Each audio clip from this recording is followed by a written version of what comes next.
It's time to do jokes. This is where we put in a big thing, jokes. Yeah. So here, you can Does start. It flash? Does it have You exclamation can start. mark? Just do the joke right into that camera. And who wrote these? You got me just doing jokes. Just read a joke. Unsolicited. Is this from that joke book, that 1942? No, this is a real joke. Two businessmen bought the Milwaukee Bucks for $550 million. They are very excited with their purchase, as this is the only legal way to own black people. Some gold-plated chains would make a nice retirement gift for a very, very good slave. Are you serious? Well, this was written. Are you serious? This was written years ago. Did you just write that? I didn't write it. Did you just say that? No, I read it, yes. You read that? It was an old. This Lindsay Lohan can't swim a stroke, but she sure knows every dive in town. That one I liked. That was my favorite. I'm keeping it. A man in Chipata allowed a hyena to eat his penis after being told by a witch doctor that would help him become rich. Is it me, or does it sound like that hyena and witch doctor were in cahoots? I think maybe they were in cahoots. Gee, who writes these? Huh? We should have this person locked up and looked at, or at least looked at. Welcome, everyone, to Readout. Norm never gets old. Joining me today, we have Christian and John from Focus Trip, and I am James, your other host. Today, we've got a full docket for you. We are going to review the clip of me calling into Jay Dyer's stream and subsequently getting blocked. It's exactly what you would expect, with unfortunately worse sound quality than you might expect, but that'll be fun. We are then going to dive into a discussion, or the first of a 10-part discussion between Joel Webben and Nick Fuentes. So that will also be good fodder for conversation. Kind of the Christian nationalism meets MAGA. Not really debate. Come on, MAGA. It's like America first at best. Yeah, right. It's true. It's not MAGA. Yeah, America first. Yeah, so it should be a fun time. Before we get into that, John, how you doing tonight? Good. Finishing up a little bit of a cold, and I have a blue rain. I forget the sour gummy worm here to carry me through this wonderful discussion. Because as you mentioned, your audio quality in the Jay Dyer clip does leave a little bit to be desired. I thought you might have recorded it in a wind turbine, but we will make it through. I don't know what was going on my end. I mean, I blame a lot of it on X. I was just using the speakers on my phone, and it was on the X app, which has been really tough. A lot of the reasons why it took me so long to get into Jay's show up to this point is because I kept on having glitches trying to call in before, where it would just boot me out, or it would, prematurely, I'd have all kinds of issues. So anyways, the sound quality wasn't good at all. There's all kinds of background noise, none of which was actually happening on my end. So I don't know what was going on there, but at some point in the translation, it came through really rough.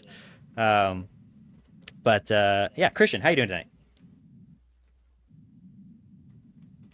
Doing well. Am I coming through okay? Okay, my connection seems pretty bad. There might be a delay, though. A little bit of a delay, and you're a little stuttery, but we'll make it through. Okay. You doing okay? I don't know. Very concerned face. I don't know if it's going to survive tonight. All right, dude. We'll let you, just jump in whenever you want to. Alrighty. I'm drinking Dalmore tonight. I thought I'd finish this bottle. It's a Scotch. It's aged in a sherry cask. It's not the Scotch aged in sherry is not my favorite variety of Scotch. But every once in a while you hit a good one, and it's just good for variety anyway. And it's a relatively low proof, so I don't start slurring my words by the end of the stream. So before we jump into everything else, though, I do have a couple notes. We did get a Ko-Fi, $15 support comment on Ko-Fi from GidKid419. He said, won't be able to make the stream, but look forward to watching tomorrow. Looks like it's going to be a good one. Webben based, Dyer cringe. Good night, brothers. Crisis King. God bless your new year. Very much appreciate that, sir. You are a faithful supporter, and we can't thank you enough. I also saw the comments filling up as we were waiting, and wanted to read this one from Full Metal Jacket. Speaking his mind over there. I don't think he'll be able to watch the stream live tonight either, based on an earlier comment. But he said, James, with only his own reasoning, goes up against what was there to start with and loses. I, for one, am shocked. Adding to that, he's insufferable, predictable, and hilarious outcome. See, I would feel offended by that if you were able to string together a coherent thought, because this is virtually unreadable. Full Metal Jacket, I appreciate your comments. I do like the smackdown while, messing up what you were trying to actually say. I find that quite funny. It's always rough to try and do it live, but I mean, I feel like even if you think James did a really bad job in his discussion, which I don't think so, because I don't think they were ever able to actually get to like the meat of the issue. Yeah. Going out there and actually doing it. That's the point. Yeah. All right. And with that, I think we can jump into the clip. So John, you've got it queued up. Let's do it. And again, I'm warning you, the audio is really bad. It sounds like I'm doing it from a wind tunnel. It's rough. I don't have a question about what's that, Candace or Sneeko or Islam. I think all three of those things are retarded. I was going to ask you. So if you're not familiar with this, Jay does call-in shows multiple times a week, and you get anybody and everybody calling in. He's done these for like a decade. So Jay is known to cut you off and then kick you and then ban you. Not necessarily in that order, or block you, sorry. Right. Not necessarily in that order. I think you kill a lot of birds with one stone. He just hits ban and it kicks you automatically. If you watch one of his streams, like getting a commenter to go longer than 5 minutes with Jay is like a miracle. 90% of them are within 60 seconds, I would imagine, maybe 2 minutes. If you one other thing I'll say, this stream, this is his most recent stream where he had open Q&A, and this was at like 1 a.m. I just happened to be up and saw that he was streaming. I was in bed and I was like, okay, fine, I guess I'll call in again and see what happens. And I also thought that perhaps there'd be a shorter queue because it was so late. So 1 a.m. Eastern time, maybe even 1:30. And I just kind of pulled up some notes that I'd thought about, if I was going to call in, what I would say. And I basically had a first question, which I asked and got an answer for. Then I had a backup question, which I also asked, and he completely just misunderstood or didn't. I don't know. His answer made absolutely no sense with what I was asking. And so then I had to go to like a fallback topic. And so that's why it'll seem like I just kind of switched topics, because I basically did. At that point, I didn't really have anything else prepped. And so I was like, well, let's dive into epistemic certitude. So that's, if it feels like I'm not really building to any particular point, that's kind of true. I basically got my question answered immediately, but I thought, well, I've got Jay on the phone and he hasn't hung up yet, so I might as well just keep talking. I wish I'd been more prepped, but say la vie. No, I've always thought Avatar was dumb. Yeah, this one is really dumb. I'm not even joking. It's crazy. And it's a Christ story that is womanified. There's an immaculate conception of a little female girl who has this weird tie to a goddess of this planet. It's just so strange. I just wanted to know if you've seen it. No, I don't. I mean, I think last time I even thought about Avatar was when we did Hollywood Decoded, and we did a TV show episode on it. And I haven't even thought about it. James, what's up? Who y'all talking about in the chat?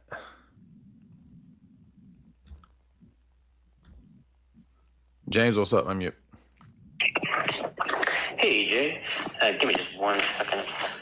Wait, let me step outside. I got a couple questions for you. Okay. So, mostly around presuppositionalism, because I know that's obviously your approach to apologetics, but also it's in your background back when you were a Protestant. So my question primarily is the presuppositional approach to apologetics something that has a long tradition in... If it's performative or because of it's just so late, but he's like, no, not this again. I know. Please. It's like stretching his face. He's like, So So I've listened to this very one visual. time Like since I did it. Or irritated. Yeah. He starts out irritated. So I've listened to this once since I did it live, but I haven't actually watched it. This is my first time seeing his live reactions. As soon as you started talking, when I watched the clip, I was like, oh, he's already done with this. He's pissed. The Orthodox Church, or is that something that you kind of brought from Bonson and Van Til and adapted to Orthodoxy after the fact? Well, transcendental arguments have a long lifespan outside of Bonson and Van Til. So they go back to, the ancient world. And can you mute when I'm talking? Because there's an echo, bro. Yeah, it sounds like heavy breathing. You're like, like right, like as he's talking. So, that goes back to Aristotle using retorsion. It goes back to John Damascus in Fount of Knowledge. The very first chapter, he does a kind of a transcendental argument. But the transcendental argument for God is Van Tilian. But, yeah, so there's the answer. So pause it. Okay, fair enough. That was really interesting to me. That I did not know, and that was the main reason I called in. I was just curious if that was his, because I know that he went to, I think, Bonson University or something like that. And Bonson was a disciple of Van Til. And tag is just such a major part of Orthodox apologetics online these days that I was like, is this something that they developed, organically inside, or did Jay just bring this into the Orthodox space? And basically, it sounds like he's admitting, at least the transcendental argument as he does it, is Van Tilian in nature, and it's something that he co-opted. Well, because I don't know, the transcendental argument I've heard from two people, and they happen to be the two largest Orthodox, or actually technically the three largest, and that is Jay Dyer, Andrew Wilson, and Jim Bob. And as far as I'm aware, those are the three biggest. However, if you listen to like any of their priests or bishop talk, I've never heard one of them mention the transcendental argument. So I think it's maybe really good against atheists, but not so good against like interdenominational or, other sects, whatever you want to call it. But yeah, I really only see those three run it. And then other Dyerites or people under them might mention it or bring it up. But the three big ones is just Jay Dyer, Andrew Wilson, and I'm almost certain that those other two learned it from Jay. I don't think they came up with it. Jay was the first to bring it up, and Andrew Wilson came on after, and Jim Bob after him. So okay. I guess the two issues that I have with kind of the Van Tilian approach, which is what I've studied most, I'm not very familiar with the Orthodox kind of side of that, but is the circularity, which I know you've addressed, but I don't feel like you've addressed it adequately. And then the other is sort of the dogmatic nature of Van Tilian apologetics, where it feels like he basically feels that it's the only God-honoring way to do apologetics, or at least that's how it is usually proposed. Are you on board with both of those aspects of presuppositional apologetics? No, I don't think the transcendental argument is necessarily tied to Reformed anthropology or soteriology. Okay, I'm not sure that was my question, but do you understand that answer? So let me back it up real fast. Yeah, you can let it play a little bit longer. No, I don't think the I'll go back another 20 seconds. It's sort of the dogmatic nature of Van Tilian apologetics, where it feels like he basically feels that it's the only God-honoring way to do apologetics, or at least that's how it is usually proposed. Are you on board with both of those aspects of presuppositional apologetics? No, I don't think the transcendental argument is necessarily tied to Reformed anthropology or soteriology. Right, so you're asking if the argument itself, any sort of transcendental argument or presuppositional argument, is like dogmatic within orthodoxy? Right, because the Van Tilian, one of the critiques of Van Til's apologetics is that in the Protestant space, presuppositionalism tends to be one of the most dogmatic apologetic movements, where they tend to have their particular formula. They say, this is the right way to do apologetics. Everyone else is wrong. And I've heard Jay say similar things where it's like classical apologetics doesn't work. Thomistic apologetics doesn't work. And and in fact, presuppositionalists will often go a step further and say it's not honoring to God to do these types of apologetics, because you can get someone in the door to like deism, but you don't actually go all the way in terms of proving the Christian God. And so that's why you have to use the transcendental approach, because it does it all at once from God-centered presuppositions. And that, so there's this dogmatic sense within presuppositionalism, at least in the Protestant space. And I've gotten that sense sort of from Jay, but I wasn't sure, where this is the only way to honor God with your apologetics. And so that's what I was asking him. And then also the circularity is the other big critique. And he responded by saying soteriology and anthropology. Well, he says no, but he says no, we're not tied to any Protestant soteriology, meaning salvation theology, or anthropology, meaning doctrine of man. I mean, I suppose you could find a way of making those topics, those headings, relate back to what type of apologetics honors God, but it's a bit of a stretch. Those certainly aren't the two, theological terms that I would use to. Well, if I'm going to give him the benefit of the doubt that he just misspoke at 1 o'clock in the morning, and maybe he didn't even fully understand what you were asking. But I mean, I think if you asked him, is tag or presuppositional like dogmatic within orthodoxy, I think the answer is just no, like simply put, right? Okay, maybe so. I mean, because let me hear his answer again. No, I don't think the transcendental argument is necessarily tied to Reformed anthropology or soteriology. Well, because he's tying it back to Reformed. So maybe he's saying, I don't think that the tag is like dogmatic even in the Van Tillian sort of mindset. I don't think that's what he's saying. I think he's just trying to distance himself from Protestantism. He's saying anything that you take, any conclusions that you would draw from reading Van Til do not necessarily carry over to Orthodoxy. I think that's the best reading of what he's saying. But still, those two categories of theological concepts or topics that he's referring to don't really seem to have much to do with the issues that I brought up, which is what threw me for a loop. Because I would have liked to dive a little bit more into that question, but maybe you should have pressed further on that. I mean, we'll let the clip roll, but yeah. Okay, I'm not sure that was my question, but okay. Why was that not an answer to your question? Restate the first part. Yeah. So I guess one of my issues with presuppositional apologetics is the fallaciously circular way in which it goes about things. And I know you've sort of. Yeah, so I feel like there you should have gone back to the original point and tried to pin down what you were actually asking for that rather than move on to the circularity, because you can always do the circularity later. Well, the circularity was the first point. The two critiques of presuppositionalism are, one, circularity, and two, the dogmatic nature. So it was the first bullet point in my list. And I did say that earlier when I was talking. Sort of addressed the circularity issue. Okay, so this is an epistemic question then about self-evidence. Yeah. So so we're supposed to believe in classical foundationalism? No, so I guess to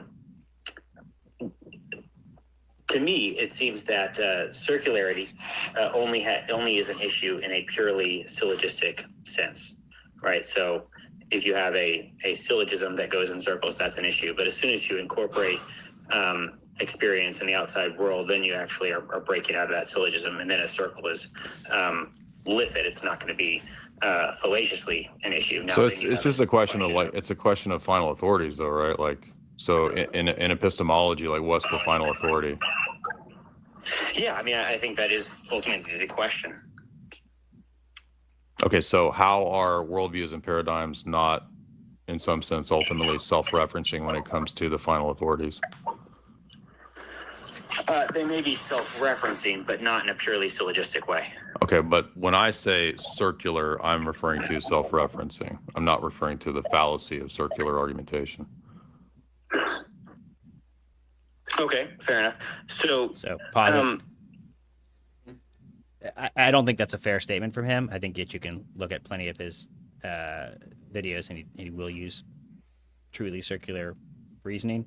But without examples, I knew that I wasn't going to make any headway with that. So that's when I moved on to the, I don't even remember what I moved on to, but I realized that to call it self-referencing and not circular is vague enough where he could be correct unless we were looking at a particular example and trying to dissect it. So wasn't going to get anywhere with that. Right, and that would be probably better for some sort of like formal setting, but unless you go with like chapter and verse ready to quote timestamps at him, this is probably not going to work out so well. Yeah. Do you believe in epistemic certitude? Yeah, I think we can have, I mean, to whatever degree the highest degree of human certitude is, I think it's possible. Yes, we can have that. Okay, it seems like a pretty important qualifier, though. So I guess. Can you just ask your question? Just spit it out, dude. Just say your criticism. Quit beating around the bush. Yeah, well, it's many-fold. Okay, so make one critique. I apologize. Okay. So it does seem like how do you justify certainty at any level apart from faith? Because my view is that we can have true knowledge in things in the sense that we can have we can know things on the basis of certain faith-based presuppositions, but we have to admit that those presuppositions are ultimately based on faith. They're not, it's not some foundationalism where they just are true. They're just in the sense of brute facts, but they are faith-based presuppositions. Now, but being faith-based, they also must allow for some element of doubt. Otherwise, they wouldn't really be faith-based. And so, to me, well, that's right there. That's a fideistic definition of faith. Why am I supposed to accept that? I'm not sure that it's fideistic. Why does it why does it have to have an element of doubt? Where do you get that from? So how would you define faith? Why are you asking me a question? I just asked you a question. You gonna answer with a question? Fair enough. So basically he's putting up with your definition of faith. So it's like if you have to have some sort of faith-based, is that like a objective requirement that doubt is within faith? Or right, because that relies upon your definition of faith. Right, which is quite a burden that he's trying to put on me. And you'll see even later on, he presses me on this idea of a definition. Any standard definition of faith includes doubt. You can find mostly religious definitions of faith that kind of don't meet the standard lexicon way it's used in conversation, way it's defined. And I can tell you my precise definition of faith, and maybe that would have been helpful for me to just provide. It's a knowledge without proof. It's basically belief without proof. So that's, to me, what requires faith. Now, not having proof doesn't mean that it has no justification, but the justification is going to be experience-based. And so that experience, because the problem of induction, cannot provide proof. It cannot provide epistemic certitude. So that's my definition of faith. And that is a personal definition of faith. It also fits perfectly well with any standard usage of the word faith. And so if Jay has some non-standard definition of faith, then he should provide that, which is why I threw it back to him to say, well, what's your definition of faith? I'm just using the way faith is commonly used. If you ask anyone on the street if they have faith in something, if that also implies they have some amount of doubt, I think you would get 9 to 1. They would say, yeah, it involves some amount of doubt, because otherwise it wouldn't be faith. I mean, including the book of Hebrews, right? There are different ways of it. You can interpret Hebrews' definition of faith as being something akin to probably what Jay would have, but it's not a very natural reading.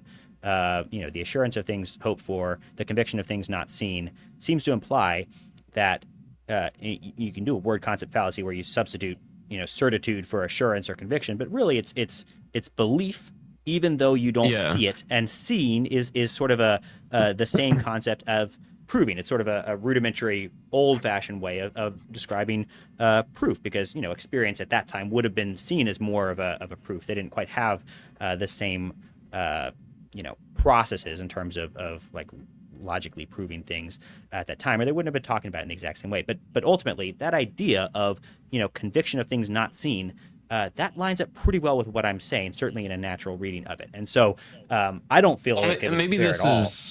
maybe this is a bit of a Mott and Bailey, but I feel like as an Orthodox, it's incredibly easy just to disregard all modern interpretations, or like, oh, where'd you get yours from, the 17th century? Like, that's not relevant, because we can always go back further than that, right?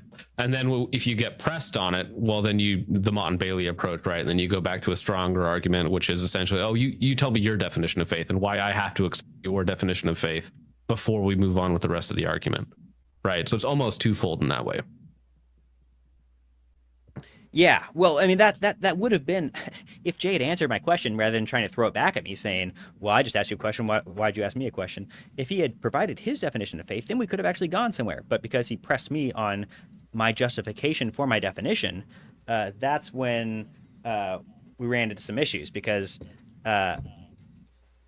well, you'll see what happens. Keep playing. I think I'm not referring to blind faith. I'm not just saying faith on the basis of nothing. Okay, how do you know that faith requires and has some element of doubt? You just assert that. How do we know that? Where are you getting that?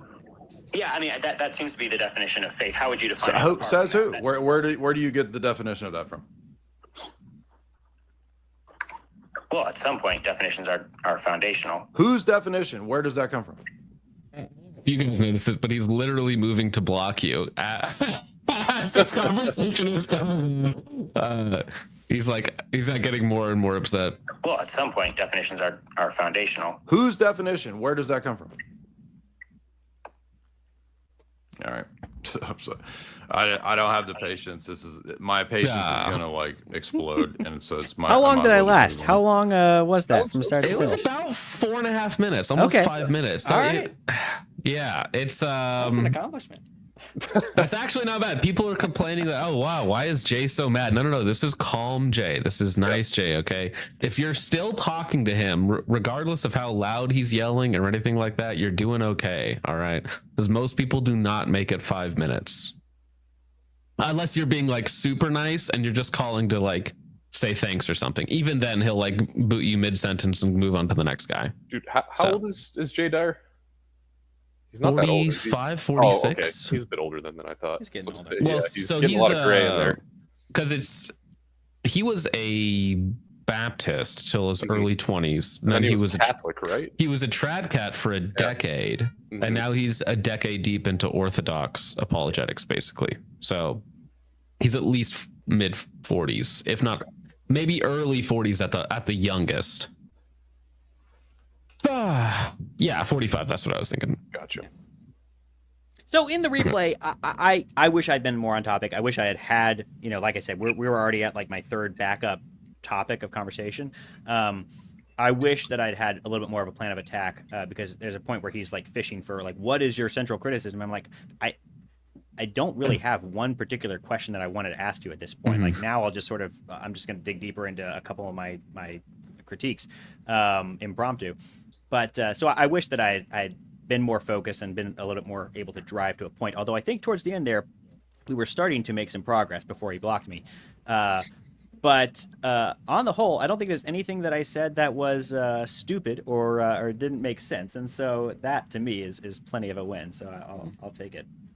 Yeah, so B. Ryan's asking where you get that definition of faith. I think you said it earlier. It's kind of the standard, most accepted. Most people would probably say there's some element of doubt within faith. Although Jay is correct in a debate format, you can completely reject that and say, okay, but why do I have to accept your definition of that? Which right? I would have been willing to do, which is why I asked him what his definition of faith was, so we could keep the conversation going. Right. But yeah.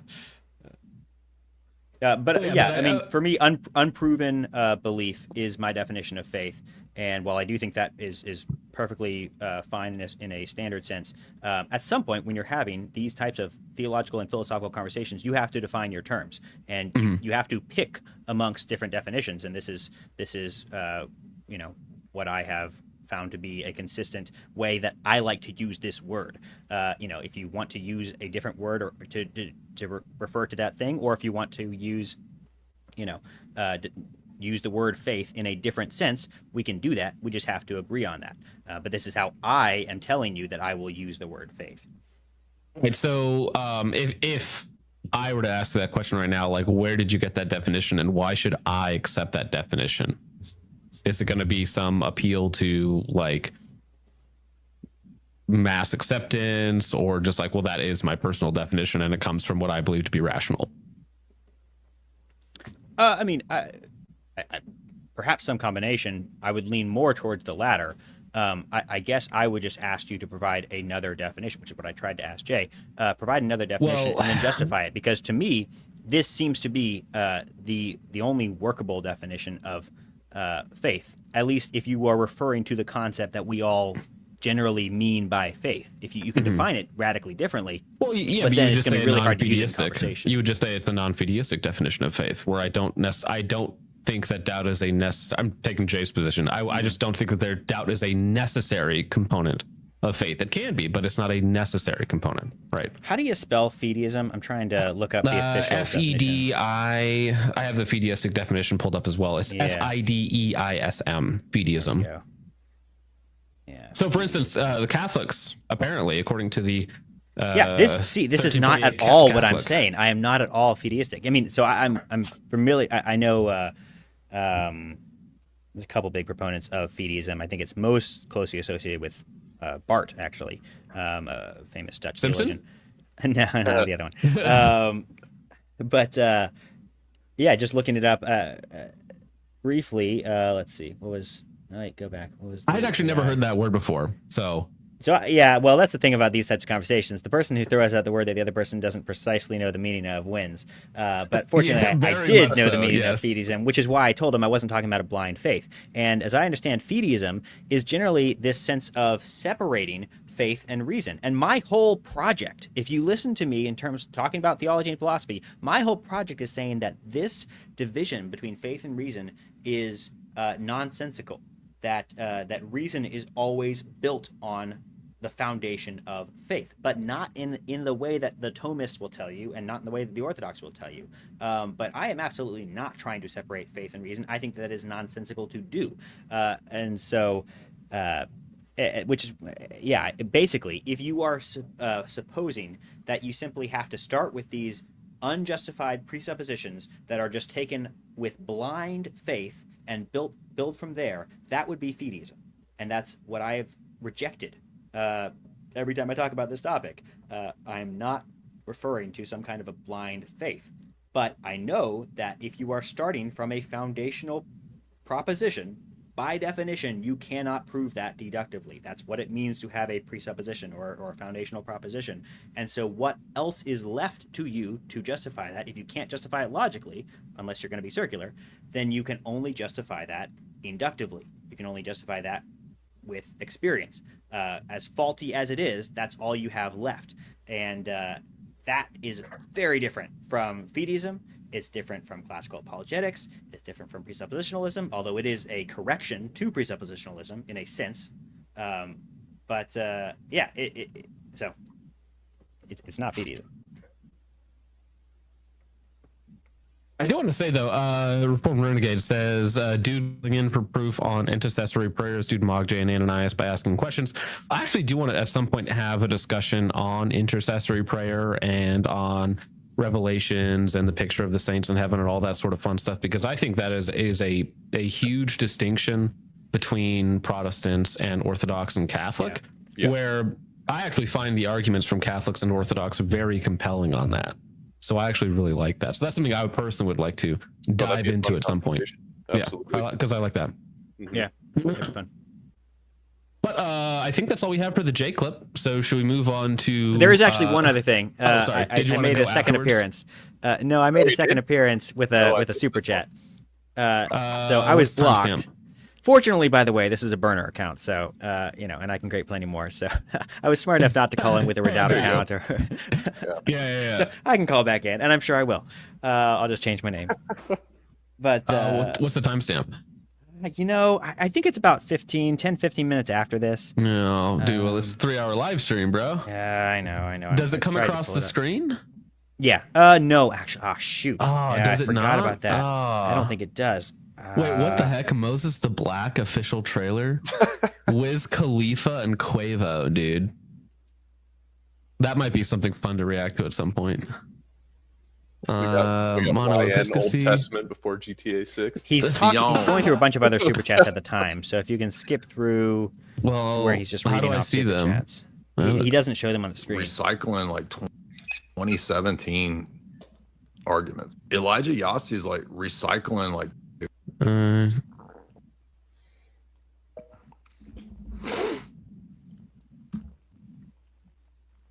Live. Can you hear me? So is it at the very end when he goes through super chats? He kind of does it throughout. I don't know. It's okay. It's okay. If you watch the stream, you'll see that at one point James has a super chat, and again, it's not even displayed on the screen. But it doesn't even display on the screen. Why not? Because Jay doesn't do that. He just reads them. But sometimes it has a pop up when they come through, though. So that's what I'm looking for. It only pops up in the chat, right? Not necessarily. You have to click. I think he has an OBS plugin that pops them. I think it's only for over a certain amount. Mine was like a $5. There's one for $1 on there while you were talking. Okay. I don't know. Maybe it's on there. Okay, well I'm looking for it. Okay. What's your what name did you do it under? It was. Is it Compulsive Gun Buyer or? No, it's James. It's like James Barrow. Okay.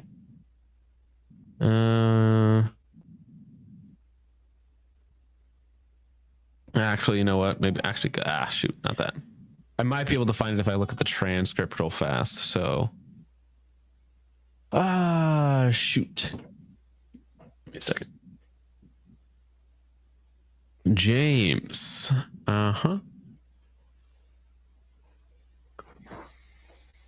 Do you remember what you said in the super chat? Yeah, I could tell you if we can't find it. Basically. Okay, here we go. I got it. 326:38. Okay. Dude, I can't believe how good this is. The one thing YouTube does correctly. Just messaged us the other day to get ready for the next round. James, $5. Basically, every standard definition of faith allows for doubt, including the book of Hebrews. This is an answer to your question. Please unblock me. No, I'm good. Cameron, $10. Jay, what do you think? Please unblock. Good, dude. All right, fine. Not gonna happen. No. Nails in that coffin, buddy. Yep. Oh, that's funny. Anyways, that's Jay. Yep. We can move on. There's Jay Dyer. All right. Now, I'm just gonna skip the stuff in the beginning because I think Right Response Ministries, they changed their name to NXR Studios as they're doing more political content, and they're going to get into a little bit more spicy topics, of course. So really good marketing move. Really, really good marketing move. I have to congratulate Joel. Instead of doing one interview, they decided to bring out Nick for like 3 or 4 days and do 10 hours on, I think, 10 different topics, roughly speaking. And then sponsor all of the clips. So from a marketing perspective, from a money-making perspective, I think they did a really good job. So you get to hear Nick and Joel, mostly Joel actually, which is funny, talk long form about whatever topic you want. And, you know, this one here already has 500,000 views, and this is only clip number 1, right? So sponsorship money, great. It's all going to be public on YouTube, one video every 10 weeks, I want to say. But of course, if you go onto their Patreon, it's all already up there, and you can watch it all to your heart's content. Okay, binge watch Nick and Joel. Yeah, for 10 hours, or you can just watch an hour every week. At least it's not behind a mandatory paywall like old Coin Clipper Candace, but yeah. And that was one of the requests actually that Nick had, was that it has to all be public at some point. And so the compromise there was, okay, we'll do 1 hour every week for free on YouTube, but for the first 10 weeks, it's going to be behind a paywall. All of the clips are sponsored by Joel's different companies or other people that he's associated with. If you're not familiar with Joel, he is a Reformed Baptist. Is that correct? Reformed Baptist pastor, very right wing. He would consider himself a Christian nationalist, for sure. And I think maybe he's the premier right wing Protestant pastor, probably the biggest, I think. I mean, I don't think he's as big as Doug Wilson.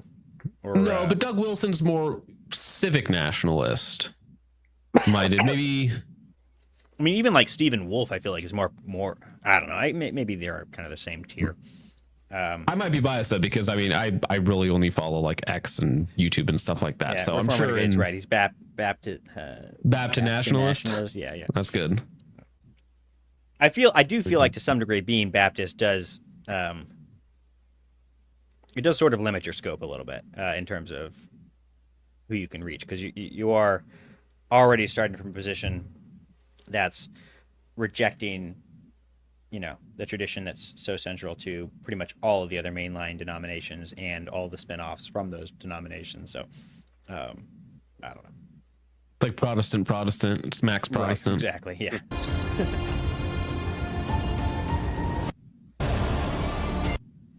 Yes. Fuentes.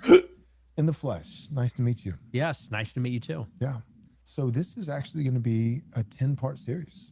Not just a one and done. You were gracious with your time, came out, spent about half a week with us last fall by the time that this is airing. And we want to do a lot of good with this series. And so it's going to be 10 parts, and we are reserving nothing. I gave you my word that, nothing's going to be behind the paywall where, keep it in the vault. You'll never get to see it unless you give us your money.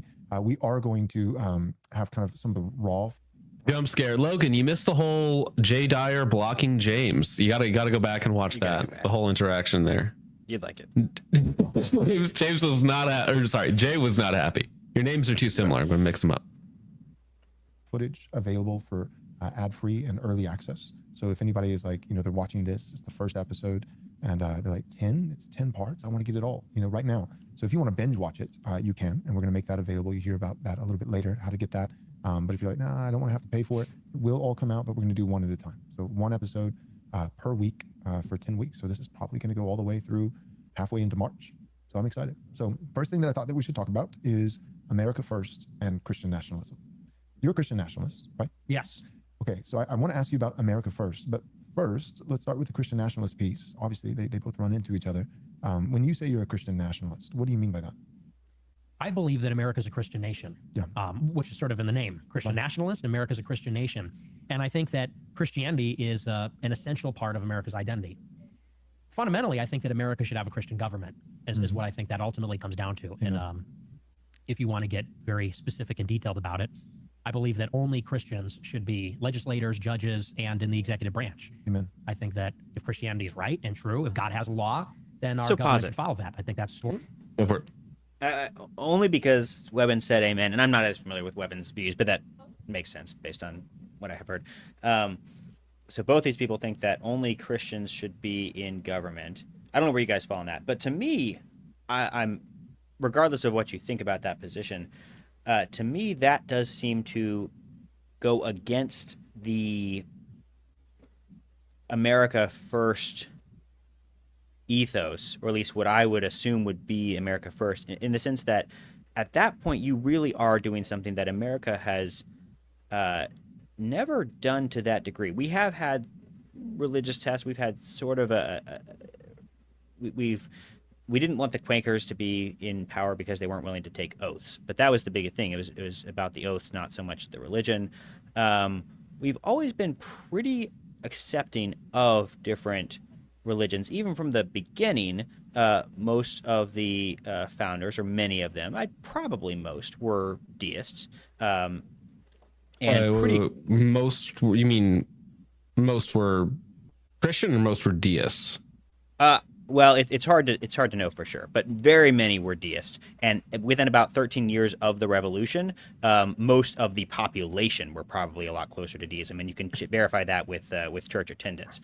So if you see that as a valid stat. So I do think that America is a Christian nation, but I do think that if you're starting to put laws like that in place, they may be justified. They may be the right way to go about government, but I think you're starting to veer from the American experiment. And that's going to be my critique kind of throughout this video in terms of some of the ideas they're tossing around, some of which I like.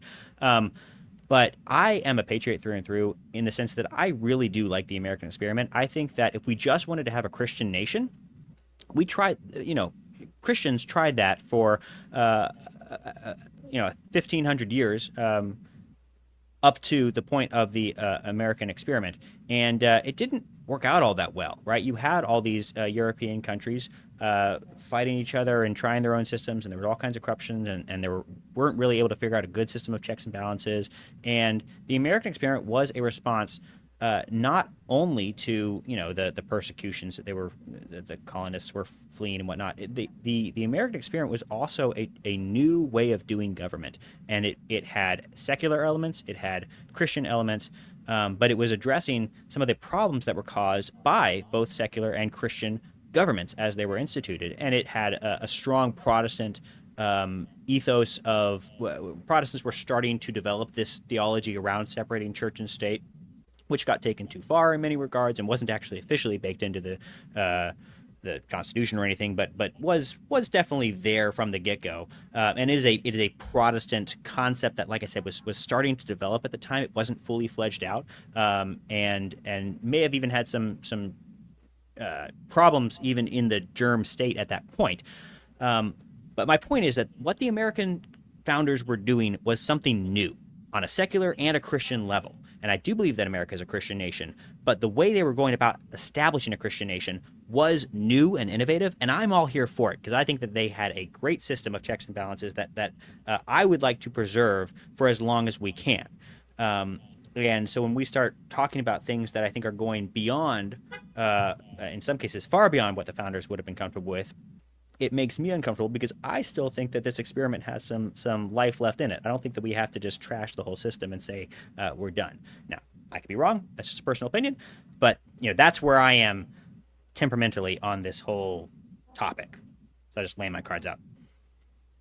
So I think it fundamentally comes down to one question, if I can make it really, really simple. Do Christians have the same right to rule as anyone else and to impose their worldview? And for me, it's very simple. The answer is yes. And if I, as a Christian, say who is the best equipped to lead and who is the best equipped to enforce their worldview, the answer is Christians, and it should be Christians. I think we actually have a duty to enforce our worldview. Now, right, but that would be you're giving up on the checks and balances, right? If you're asking a not whether but which question, then of course I'd rather that the Christians are in power. But do we have to give up that ground? Do we have to give up on the idea that maybe we can have a slightly more checked, because Christians can be corrupt too? Absolutely, of course they can. I don't think we're arguing that whatever system that gets replaced, what we have now, would not also be warrant the same issues that we've had before. Of course not. But I think it's very American. It's almost part of our revolutionary spirit to change and to have revolutionary ideals, right? So I think that if the founding fathers were here, now I don't even necessarily have to base my arguments upon, the founding fathers, because they did make mistakes, right? Yeah. And so I think if we gave them the benefit of 250 years of, hindsight, I think that they would make modifications, right? And so I think we sit in that spot now, not as a reversal to 1776 or earlier or a little bit later, whatever it might be, to, kind of restart the American experiment, but to make modifications, right? So I jokingly say I would much rather kickstart the Christian imperium of America rather than, just simply America 2.0, because I do think that the liberal Enlightenment values, which were very, very liberal, very radical at the time of the founding fathers, right? I do think that necessarily leads to where we are now, which I think America is a immoral, disgusting country that has some still remnants of what made it great, right? So I'm at the point where you think we still have legs in the system, and I'm just a little bit further down that path where I'm like, I don't think the system has many more legs left.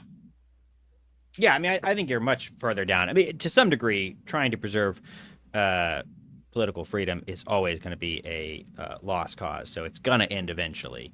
But I'm not even sure that we're talking about the same thing. Like, to me, the political freedom is a big concern. I think you're coming from perhaps more of a moral perspective, where just how... Well, I don't even know what political freedom means. Freedom to what? Well, freedom to erect 90-foot statues of a demon god in your backyard. Like, I don't know. Like, maybe I do want to restrict freedoms. But that's my point. Is that I think Christians.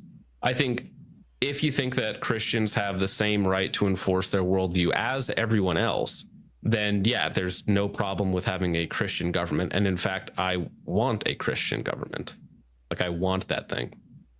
Right. So when it comes to a Christian government and things like imposing Christianity in schools and imposing that any leaders are Christian, you are going to run into just some practical concerns. Because in theory, I don't hate that, but the problem does come when you are going to get a lot of false converts, people that are simply doing it for the convenience, for the political power, and in schools.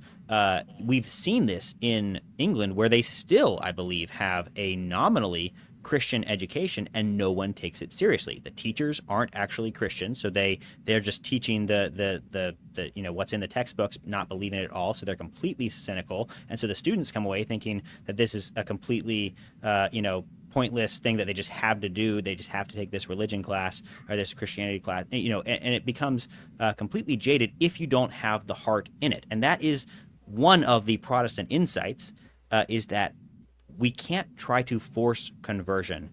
We can impact conversion. The law is a teacher, so I'm okay with laws that help train morality into a society.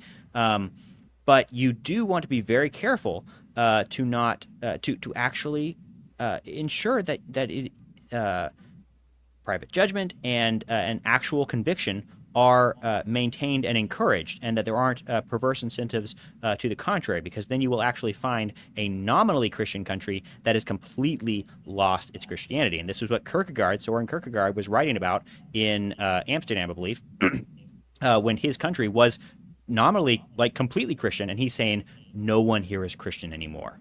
And it was, and people were like, "Oh, you're a heretic! Like, what are you talking about? We're all Christian." And he was like, "No, none of you actually believe in Christ and the saving work of Christ," right? Because Kierkegaard was trying to do personal apologetics. That's what all of his writings are. He's a philosopher, and he's a great philosopher in a lot of ways. But ultimately, he was trying to convert people, which is one of the things that's so wonderful about Kierkegaard. But I am concerned practically about the implications of being creating perverse incentives and being, when you don't open the door to a little bit more pluralism, you actually can create some really, you can create a Christless Christianity. That's one concern. The other thing is, from the get-go, we have a Federalist society that has the concept of what is it? Locality. I'm blanking on the word, but basically the more local you get, the more specific your laws can be. And you see this even from the get-go. We did not have a federal religion, but we did have state religions built into the Constitution of pretty much all the states, or most of them, from the get-go. And that is part of the ethos of American laws, where as we get more local, we can get more specific in terms of what types of laws and religious laws we're making. And I think, again, that's part of what makes this experiment great, where at the federal level, you actually want the broadest, most inclusive set of laws, and then at the state level and at the city level and at the municipality level, you can actually get more and more specific. That's why I don't have a problem with blue laws. I don't have a problem with dry counties. I don't like them.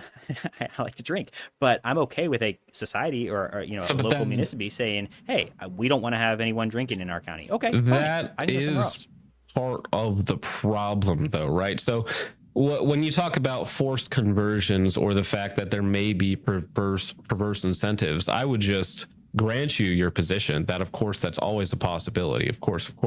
But then I would counterpoint that we already have the most possibly perverse incentives within our own government now. They're different, right? I mean, you don't want to replace one set of perverse incentives with another set of perverse incentives. I mean, sure. So when we're talking about incentives, what I would simply want to not even enforce, but this is the normative authority that we're coming with a Christian government would be Christian ethics, Christian norms for society, Christian laws based off of God's laws, and Christian conduct in society. So those are the things that we incentivize, right? Stigmatize all other behaviors. So one problem that I do have with that, because I've heard this argument before, James, where people are like, well, I like the fact that different states can have different laws and different principalities can have different laws.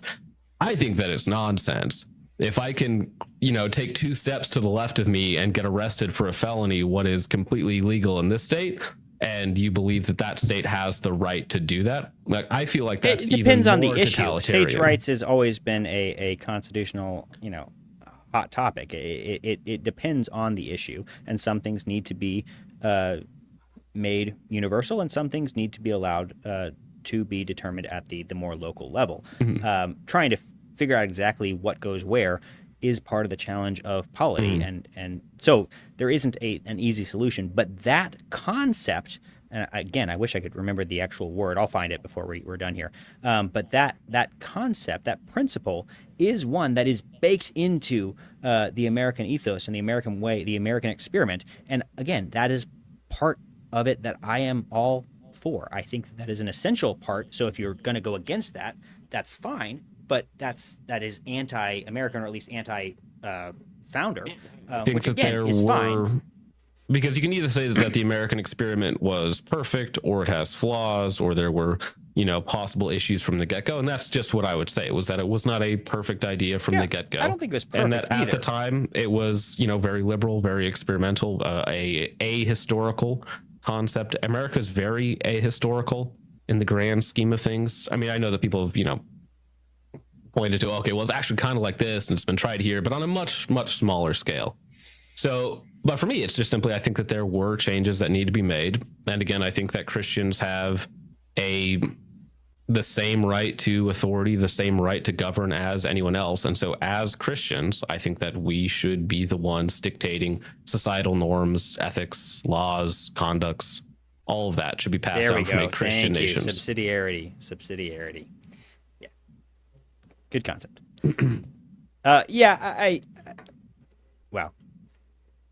I think that until you start getting into the weeds, it does become very hard to talk practically about these sorts of things, because politics is always going to be about the practical. It's always going to be about, okay, what do you actually think about this particular issue? We can only inform it with certain principles, and that's where I'm trying to emphasize these certain principles that I care about and that I want to preserve. And then in the minutia, John, we probably would agree on a lot of things.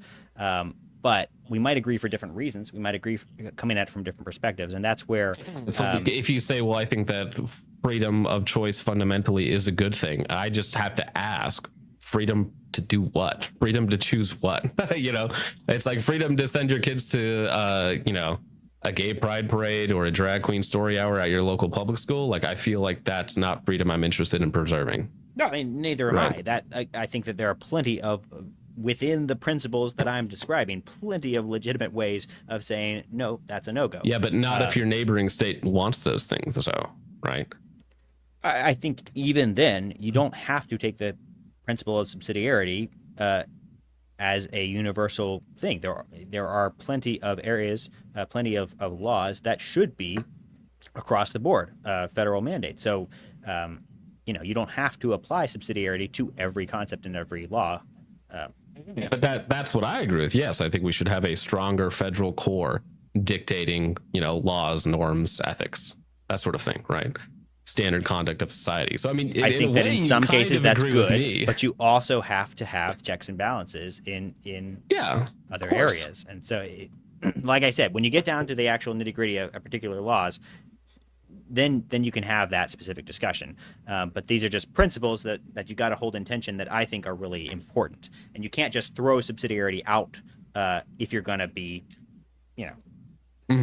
American in the way that I'm describing, where it's like this is part of what America is based on. So to go against the principle of subsidiarity in principle is anti-American in my view, and that's something that I'm not very interested in unless you can show me that really it needs to be tossed out. That's a revolutionary concept that may be acceptable, but I'm not there yet.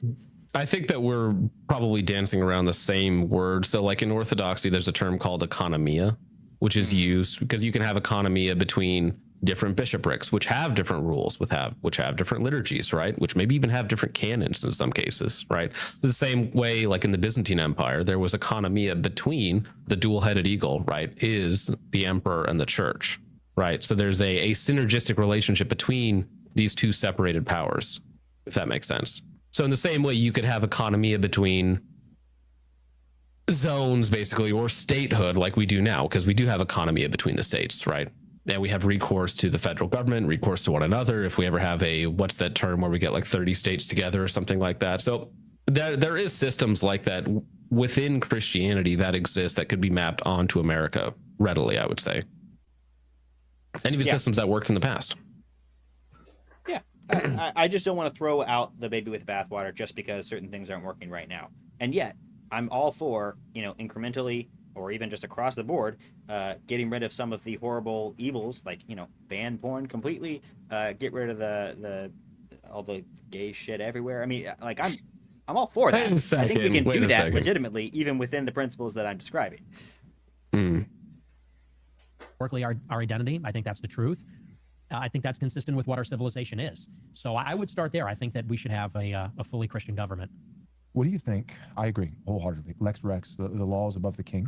I'm actually comfortable with the king.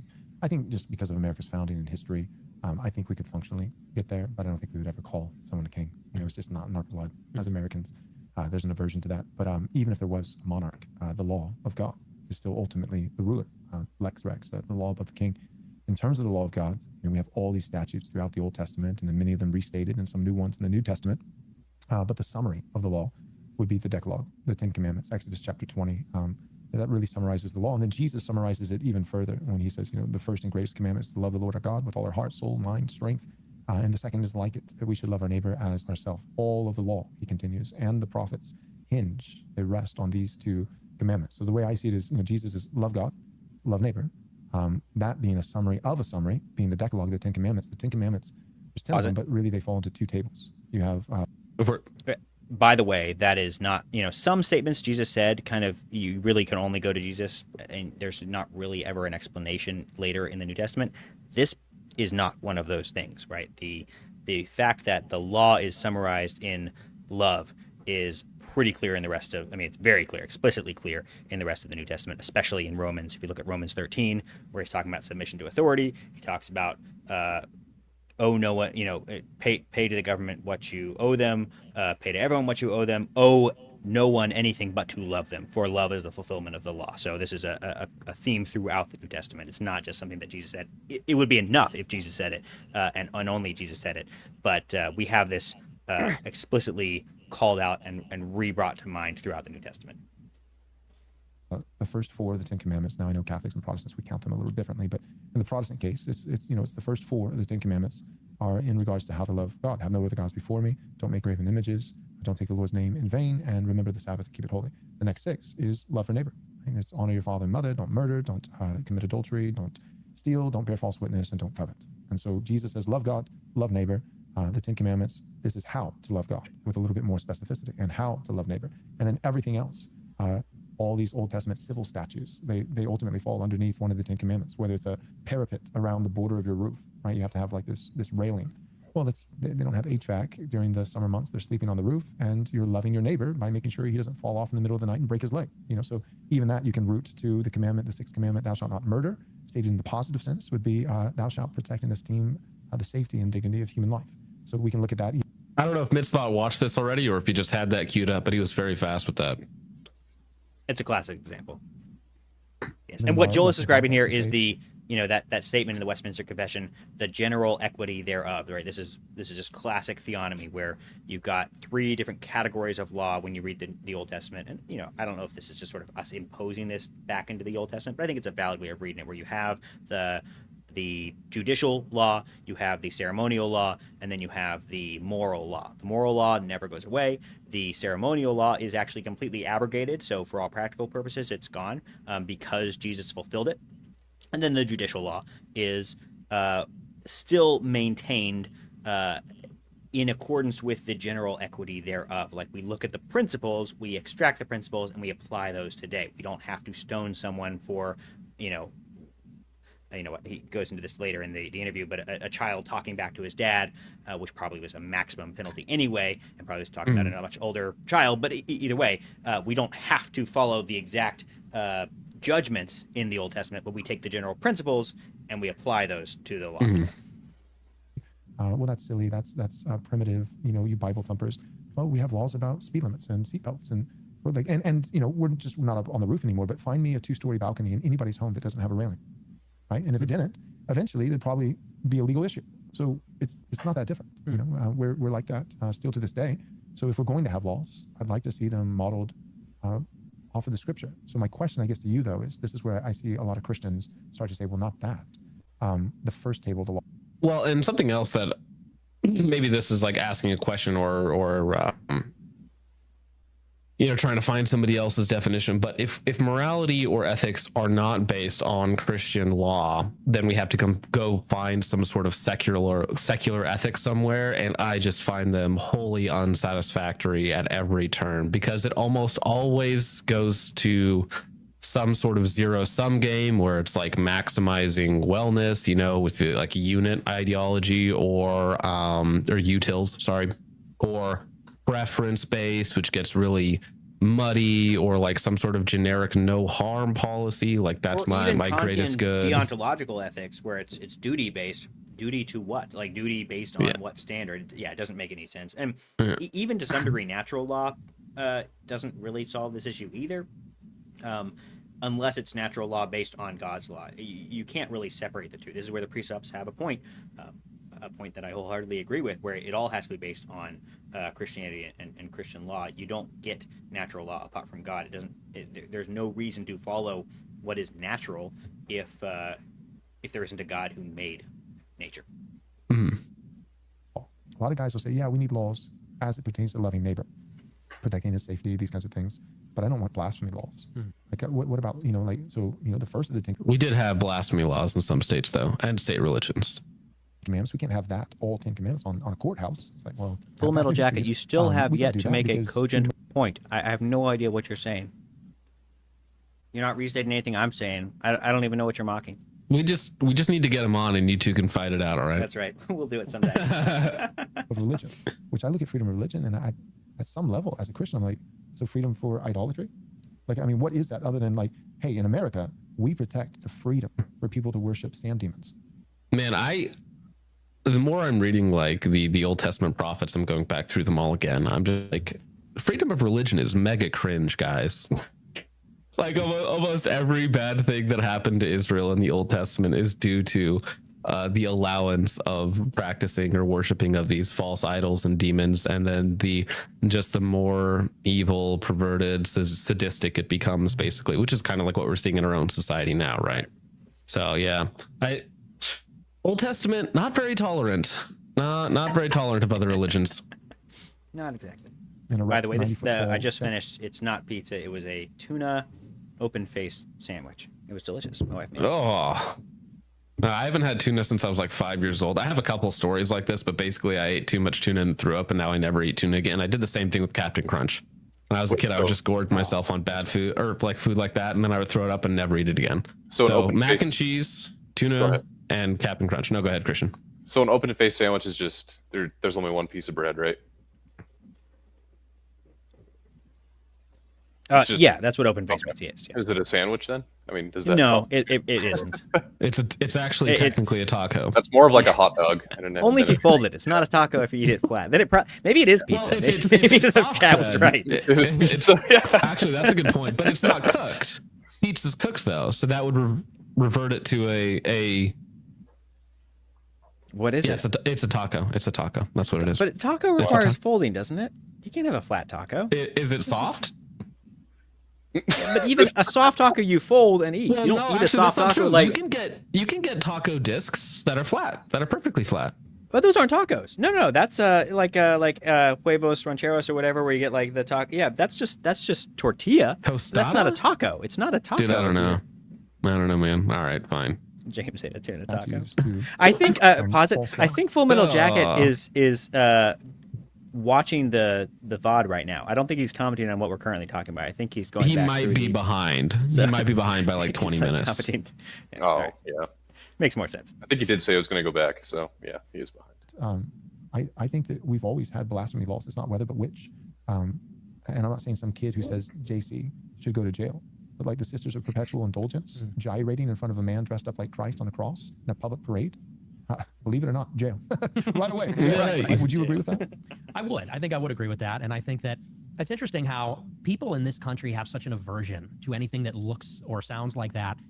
But you look at very modern countries in the Middle East, for example, like the United Arab Emirates. People go to Dubai. This is where Nick is insufferable. A hotspot for the world's rich, for entertainers. And a lot of people go there who are pretty secular and pretty liberal. But everybody knows that when you go to Dubai or Riyadh, for that matter, or any of these Gulf countries, which are very wealthy, very modern, technologically sophisticated, and cosmopolitan even, everybody knows the rules. And the rules are you don't disrespect Islam. And the whole country abides by that. And there's laws governing public displays of affection, modesty, all kinds of things. And nobody seems to have a problem because they know they don't mess around there. They take their religion seriously. And when you land at that airport, everybody knows you got to play by those rules. And people seem to be okay with that. But for some reason in America, even the insinuation that you... Well, this is the thing, right? Any atheist online will critique, and I think this is just because it's not really atheistic as much as it is like leftist and liberalism, but any atheist online will critique Christianity, but for some reason they leave out the other false Abrahamic religions. Right. For some reason, they're terrified of being labeled as something else. For some reason. I wonder why that is. I guess that's the most charitable take of what he's saying. To me, it just sounds like he's acting like we should model our country after Saudi Arabia or something. It's like, we are not Muslim. We don't have anything in common with Muslim. Muslims are bad. I know Nick's a little confused on this, but we do not want to I be think like he's saying that look at these people who claim to hate it here in America, but for a paycheck will go over there and pretend that these are tolerant liberal values, right? And they'll come back and preach to you about, you know, whatever it might be. If that's what he's saying, it's a fair point. Because I absolutely, there's the hypocritical angle, but I think he is making a point that you're getting at as well, where he's saying, listen, these people can enforce their worldview. We can do the same thing. And I think that there is a little bit of Muslim simpery on the right every now and again. Is. But it only comes in like two countries. People always point out like Dubai and UAE and like, that's it. Or Qatar, right? But it's like, well, yeah, one slaves and, you know, two dictatorship, but also every other Muslim country sucks ass, dog. Right. Awful. You might have something like that for Christ, for the church. People say it's the Handmaid's Tale. Right. It's Gilead. This is regressive. What is this? The Middle Ages? And maybe I'm more liberal than you. I don't know what the penalties would be specifically, but I think certainly the government needs to enforce some level of morality. Yes. Within reason. And I think we should just return to the Hays Code for public, you know, TV ads or whatever else it is. I think the Hays Code is based. You might critique a couple elements of it, but I think that it's like, well, it was too restrictive. It's like, okay, you know, I can hear your argument on that, but I know what it led to. I know what removing the Hays Code led to. Okay. Right. Because we're here. What you're talking about when you say the perpetual indulgence, these are deliberately subversive, morally subversive. There's no positive good where that could be defended. Right. I don't know that I would outlaw, let's say, heresy, because there should be room for religious debate. It's like there always has been in the church or at different councils and things like that. But something that is deliberately and intentionally meant to blaspheme and offend God and the morals of any decent person, I don't think there's any basis for that. And so, of course, in America at the same time, we have a tradition of freedom of speech, but maybe we need to articulate what the basis of free speech is. Why is free speech good? If free speech is good insofar as we could debate about what form of government is best or what kind of society we should have, I'm willing to be more liberal when it comes to things like that. But filth, which is like pornography, for example, what action? That's not political speech. No. And I don't think there's anything positively good. I don't even actually consider it speech. It's not religious speech either. No. Although I have seen some Jews say that both abortion and pornography are Jewish religious sacraments. Which is interesting. Very interesting. So I tend to agree. I don't, like I said, I'm probably not as conservative when it comes to religious law. I feel like that's kind of like saying that that's like pointing to the Sparkle Methodist, you know, crazies and saying that, you know, that's Christianity.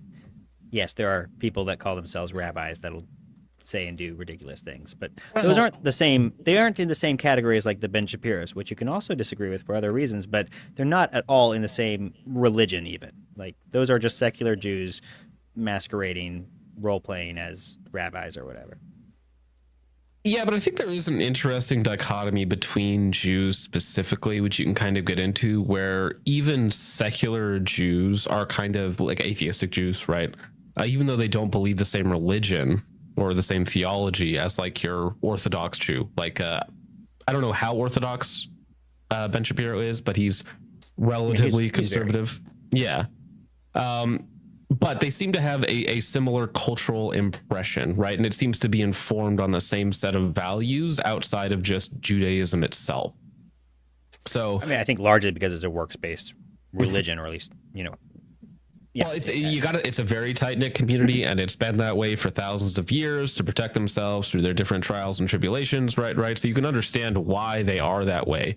They're not a faith-based religion, and so when people started to fall away from the religion, some of the practices and the practices kind of stuck with them, because the faith was never the important thing. It was always the practices, and that was supposed to lead you closer to God. But once that became less and less important, as after God died, then that's when you get sort of this weird in between where you get these secular Jews who kind of they can't quite shun the practices, and they sort of have a similar ethos, but they're just as secular as everyone else. But it is funny though that when you point this out, it's like Pornhub, the largest sex trafficking site online, is owned by a rabbi. Yeah. OnlyFans, not a rabbi. No, it is. Rabbi? Pornhub is owned by a rabbi. Yes. Rabbi? Oh, Pornhub okay. is a rabbinical Judaism, is Pornhub. OnlyFans is a atheist Jew, but he's also the largest donor to AIPAC, and that's OnlyFans. The highest revenue per employee on the planet. It's something insane. It's like $300 million per employee in terms of revenue generated, because they only have like 15 employees, right? Because the business model doesn't need a lot of employees. But it does seem that when you're like, oh, we're going to crack down on degeneracy, you'll see Jews on Twitter and other places say they'll cry anti-Semitism, and it's like, I get that you guys are running a lot of the big places, but it's not actually anti-Semitic to just say that we just want less degeneracy, right? It might have a disproportional effect on you, but it's not in its intent, if that makes sense. Or even for that matter, some traditional Catholics who say there should be no freedom of religion, which is, I think, what you're saying. But I certainly think that there should be some basic standards like they have in Russia or any other country. So from my position, I think that it's just, there are degrees. So like Tom Cruise, Minority Report, like I don't want, where we're predicting crimes, and even policing. When I think of Old Testament Israel, the actual Jews, I think of, there's not really a police system, right? So there's punitive justice, but they're not going around, back to the parapet, the border on the roof. There's at least no recording in the Old Testament of the parapet committee, that would go house to house, annually to measure and make sure that they hit the metrics. It's like, you need to have a parapet. And if you don't, then you get arrested. No. If you don't, then you're liable if something happens, right? So if you don't have a border on your roof and nobody ever gets hurt, no harm, no foul. If somebody does get hurt and you had a border, then it's on them. If they do get hurt and you didn't have a border, now you're liable. The same with like a bull, that's accustomed to gore. Well, you could have a violent bull, but if nobody gets gored, you're okay. But if they do, and you've already, you've known, and that can be proven in a court that you knew that this was a dangerous animal, and it hurt someone, then it's not just that the animal, the bull is stoned, according to the Old Testament, and so is the owner. Personally, the general equity of that principle, I'll get some flack for this, but I'd apply it to pit bulls. You can have a pit bull. Based pit bull hate. Every time it's like, there's actually a really funny stat on this. It's like pit bull owners will be like, well, actually, it's only 30% of pit bulls that are even like violent. But you look at the cases, like case by case basis. Well, no. But you look at the case by case basis, and it's even worse. I don't know if I'm upsetting any pit bull owners on the panel here, but and then you look at the dogs that are committing all of the violence, and it's like they're all pit bull mixes. Even if they're not direct pit bulls, they're still pit bull mixes. So pit bulls have a place. They're just not around kids. Yeah, I mean, I've known pit bulls that I really liked. I would never own one or have one around my children at any point in time, right? And I've had pit bulls come at me, and I'm like, listen, dude, if you don't like control your dog, I'm going to kill it, and I'm not going to feel bad. Like when I'm on a walk and I see a pit bull trying to jump over a fence to my kids, I'm like, I'm not even giving it the benefit of the doubt. Okay, No, if it hops no. the fence, it's over. It's over. dead. I'm sorry, but yeah. But that dog is genetically bred in such a way that it is extremely dangerous, especially to children. And so you can own a pit bull. In America, I'd say that you can own a tiger if you want. But if you own a golden retriever and it has a really bad day and does something, tragic, the golden retriever is put to death, and you're probably gonna have to go to court and those kinds of things. But I don't think you get locked in jail. But you have a pit bull that has that reputation, and the pit bull kills, 2 little 5-year-old girls. The pit bull gets put down, and so do you. That would be my position. So I say all that to say, one, there are degrees, but two, also just the system itself, it's less of a policing. So there's actually a lot of freedom. Like people are like, well, I don't want the government, to tell me what to do in my bedroom. Well, the government currently tells you how to build your bedroom, right? The studs have to be this many inches. We police everything. And it's also costly. Like when you think of just how much, management is required, how many taxes we're spending for people to tell us every single thing to do. But a system that's punitive and retributive, rather than constantly trying to predict and stop crimes before they even occur. And then in terms of the degrees, the last thing I would say is we're not talking about the Muslim police that go into private homes and are rounding people up. So a lot of this for me, when it comes to the first table of law and things like idolatry and false religions, the major factor there would be there's a difference between sins and crimes. And I think you have to have that category, that distinction. There's plenty of sin. I have sin. But the state has no business in punishing sin. That belongs to the church, whether it's confession or whether it's excommunication or barred from the sacraments or whatever it may be. For a time, sin is dealt with by ultimately God and through the avenue of the church. Crimes are dealt with by the state. And there are some sins that, biblically speaking, are not crimes. It is a sin, but it's not a crime. So I would say Muslims worshiping in their homes. Welcome back, Full Metal Jacket. Muslims erecting that 90-foot. Now, I don't know if this is intentional framing or just basic biology here, but Nick always looks tiny in whatever chair he happens to be in, right? So you have Joel Webben, who I imagine is just average height. He's sitting up straight. He looks very, imposing. And he's almost a head taller than Nick, who's kind of slouched and looks like the chair is eating him currently. He always looks like he's trying to hide his neck. Like, I was going to say the opposite. I was going to say they did him dirty on the camera angles, and he looks fatter than he usually does to me. Nick or Joel? Nick. Okay. I think it might just be poor posturing from years of streaming without, and whereas Joel's more of, he's pastor, he does a lot more public speaking, that sort of thing. But yeah, in terms of like which one of these people looks more imposing, like Joel is mogging him here. Yeah, it might be a bad angle too, but it always looks like whatever chair Nick is in, he's just getting eaten by it. Tall statue outside of Houston. I think that's a crime, and I think people involved with that should have some kind of penalty, whether it's a fine, this, that, or the other, and the statue should be ground to dust. We don't do that here. This is America. We're a Christian nation. Say Christ is Lord. That would be my view. Would you? So now giving it a little bit more specificity, what do you think about that?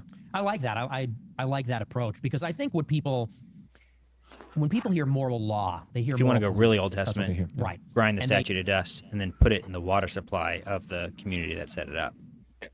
Make them drink it. Drink your God. How about that? That's kind of metal when you think about it. What they think about is that you're going to have inquisitors kicking down the door if somebody's watching an R-rated movie or something like that, which I think anybody would be opposed to, and rightly so. I believe in liberty, and I think that part of that comes with, I also like the distinction of crime and sin. People do have the liberty to sin, and that's why we have the sacraments, because we're going to sin.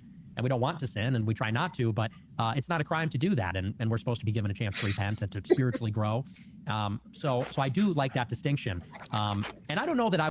Actually, that's funny. Now that you mention it, Nick should have fought back against Piers when Piers would not stop bringing up his dad and be like, dude, you're so racist against my Mexican father. Could you stop being racist against my Mexican father? You don't know the hurt that the black community has done to my Mexican father, right? So he has a right. He's a what's the right term?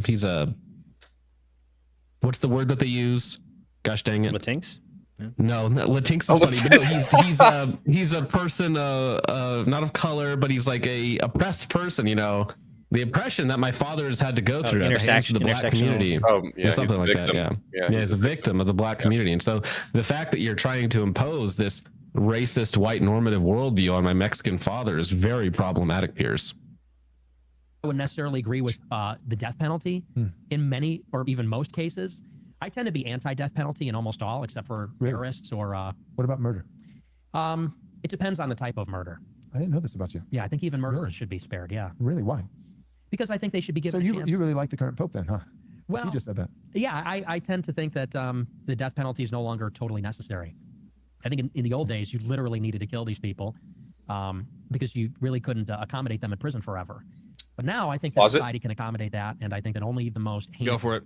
So that's interesting. I kind of want your guys' take on the death penalty. I kind of think I know what yours is, John. Maybe James, I kind of know your opinion as well. But as far as like the death penalty goes, I don't know. I feel it like it's very. I think Nick's going to get into it a little bit, but it's very dependent on what stage your society it is in. Like how we are right now. Sure, we could support people who have in prison who have done bad things, but if it's like a societal collapse, then you might need to make an example out of people. But yeah, that's just my opinion. Yeah, I'm pretty much in favor of public executions. They don't need to be like town square public executions. For like what basis of what crime? Like what's the minimum crime in order to earn that punishment? A minimum crime. Like a minimum crime where that's the maximum punishment. Just like you did this. You'd have to establish mins and max on both sides, right? Yes. There's the crime the minimum crime that would allow you to have that as a potential maximum penalty. I don't know. I'd have to really think about the details there. Okay. But in general, I do think that absolutely certain things should be punishable by death. I think that we should execute far more people than we currently do. I do think that the long process is perhaps cruel and inhumane in some regards. I think keeping people on death row for 10, 20 years is ridiculous. Sure. I think that depend on it, sir. A hanging in a fortnight. A man who knows he's going to be hanged in a fortnight will concentrate his mind wonderfully. That is the right way to go about this, where you do the trial and then you hang him a month or two later. You do allow for appeals, but if they don't resolve quickly, you execute them. That's kind of the default for certain crimes. And I do think they need to be publicly accessible to serve as a warning. I do not think that they should be walled off. I don't think that they necessarily need to be in the town square. Like I think that kids don't need to see these sorts of things, but they need to be available for viewing to the general public if you if you're old enough or whatever. Mm-hmm. Well, if we ever get to that point, John, that's a good B channel idea. Live stream some execution. Oh my gosh. No. See, that's the thing is I would not want to do that morally. My answer is much longer. So I dislike the idea that mechanically a society can move so far away as to no longer necessitate the death penalty, because we have the convenience now of modern America where we can just incarcerate people indefinitely. I don't like that the punishment, like from a moral perspective, I don't like that the punishment has somehow gotten less because we have like a higher level of convenience. I feel like that's almost a sign of decadence.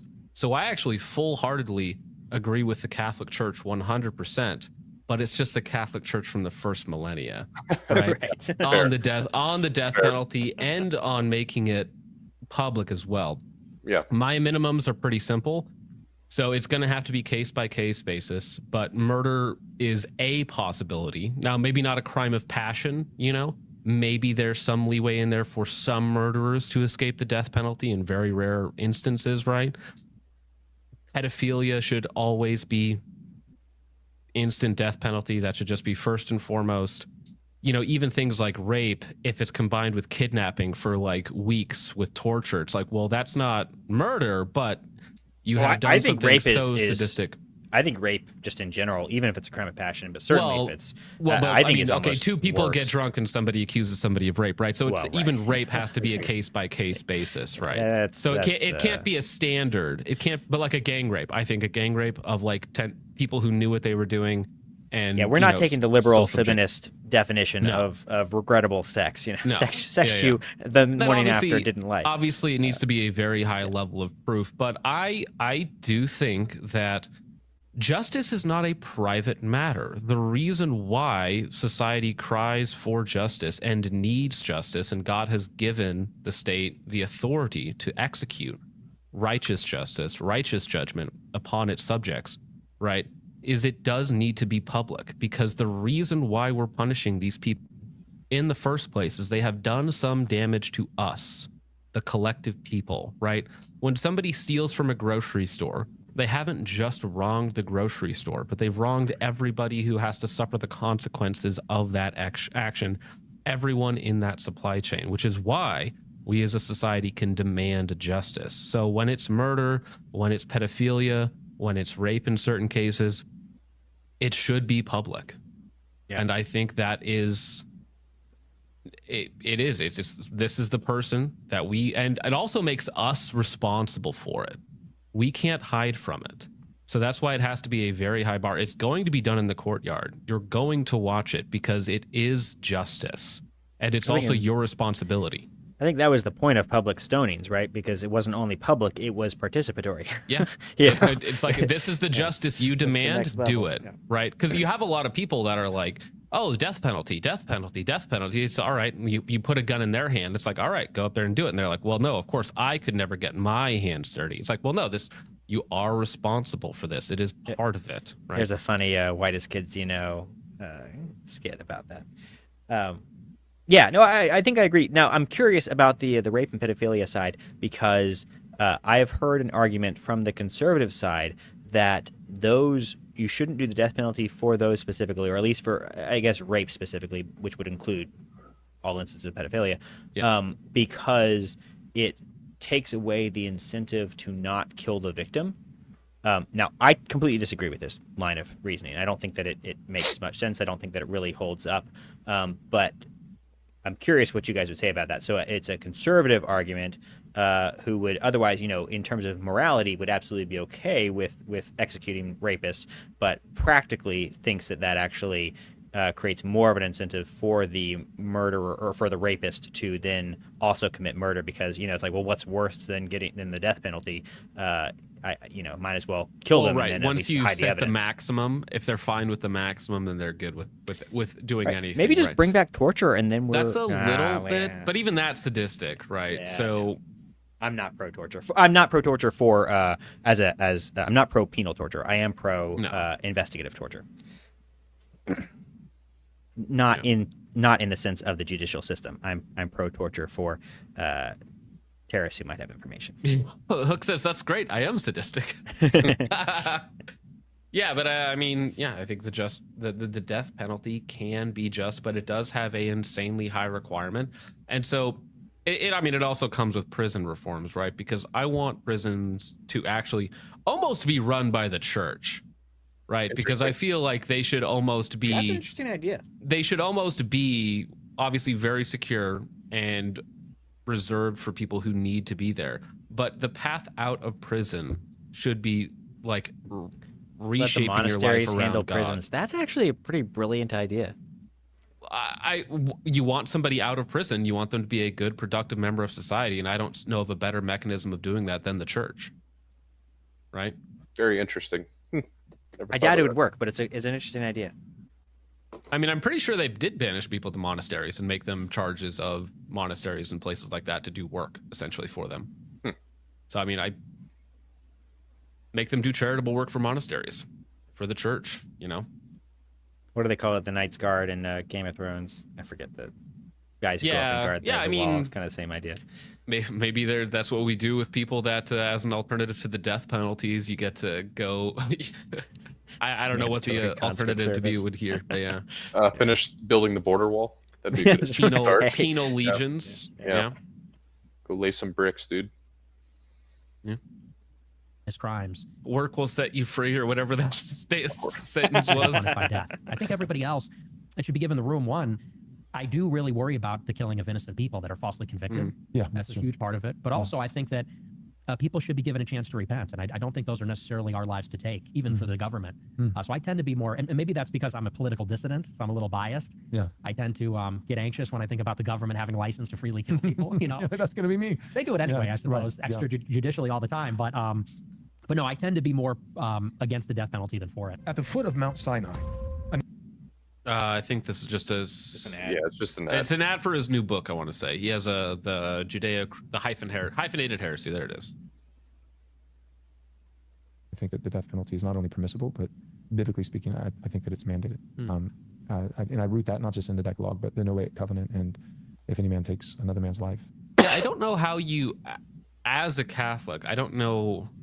I mean, again, I think the argument has to be mechanical, like, well, we don't need it anymore, so we don't have it anymore. But looking back through church history, I mean, it's just like, yeah, no, we executed people, we went to war with people, we burned people at the stake for different heresies or whatnot. You know, we had the Spanish Inquisition, which didn't kill all that many people, but it still did kill some people, right? So historically, I think that, yes, I think that God does give authority to nations, peoples, churches to execute his judgments.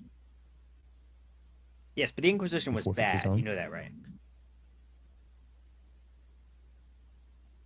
Maybe. I mean, maybe. Topic for another time. So, but as it pertains to what we were talking about just right before that, so sins versus crimes, not policing, you know, that made you feel like, okay, I can see that. In terms of now, like degrees of punishment, and the death penalty being the highest capital punishment, the way that I read the Old Testament, because in the Old Testament, it's not just murder, right? In Genesis 9, Noahic covenant, that's there, but then you start getting to Leviticus and, you know, Numbers, and it's like, if you carry, you know, a bundle of sticks on the Sabbath, death, you know, like, you know, an unruly son who's disrespectful or strikes his father, you know, in rebellion, death. I mean, I'll admit, as a Christian pastor, I've read the Bible once or twice, and yeah, I mean, the death penalty is pretty, God's pretty generous with the death penalty in the Old Testament. Pretty liberal with that. And one thing that really helped me, I remember reading one theologian, and actually, his name is Rushduni. And he talked about, like, so think of it like this, the state of Texas, like, you'll see, like, don't mess with Texas, which sadly I can tell you, you can absolutely mess with Texas. Texas is pretty limp-wristed, sadly, but you know, don't mess with Texas, don't litter. And you'll see the signs, it's like littering can be. Although I do agree, in like the society we have now, we need a return to justice, right? Because that's a problem, that we have a lack of justice. So sorry to keep backtracking on this, but in some future context where we're like Denmark or Norway, where we don't have the death penalty and we have like a almost zero prison population, like there is a future world in which the death penalty is insanely rare. It's just not the one that we're currently in. Penalized up to, and so it's like the implication is there's a scale, and so it's like up to $5,000 fine or, you know, 2 years in prison. But I personally, I don't know about you, but I don't know anybody who's currently doing hard time, you know, for throwing away a candy wrapper out of the car window. But I think the reason it's there is because you, like, even though it seems silly, like nobody would do that. I mean, there are some actually retarded people in the world who might. I think of the repeat offender, you know, so it's like, it's one thing if it's like, you know, you throw a candy wrapper out, but like, what if you've been pulled over, you know, like 47 times this year for littering, and then you got bigger and bigger to where you're like, you're burning all of your trash and rubber tires in the backyard to own the libs, you know, meanwhile you're literally destroying the earth, and then you know, and it's just more and more. Well, eventually it's like, yeah, I think you actually should go to prison. Even then I wouldn't say the death penalty, but when I look at all these Old Testament laws outside of murder, life for life, eye for eye, tooth for tooth, I think that's proportional justice. But in those cases where it's not murder, you're not taking a life, I think, you know, the death penalty is often cited, but I think it's cited kind of like the litter sign in Texas. I think it's cited as a maximum penalty, and would be reserved, like, as I've studied, you know, if a son strikes his father in rebellion, he's put to death. I've read like a bunch of historians and different guys. There's actually not one case in all of Old Testament Israel's history of that ever being carried out. So it's like, here's this law, and I don't think it's just that it wasn't enforced. I think they knew, right? We have what's inscripturated. We don't have all the side conversations and things like that. I think they knew, like, this is not just like a 5-year-old throwing a tantrum, right? This is, and even next to it says, or if he is a drunkard.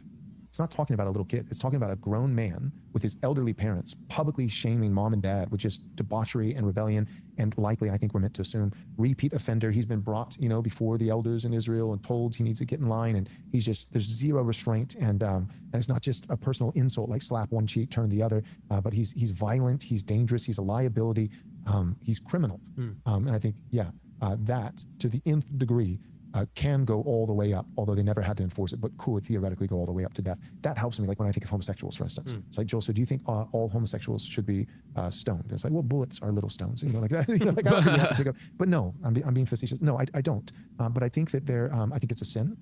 See, even that, people often bring up that example as something like some Christian dictatorship would round up all of the gays and murder them instantly.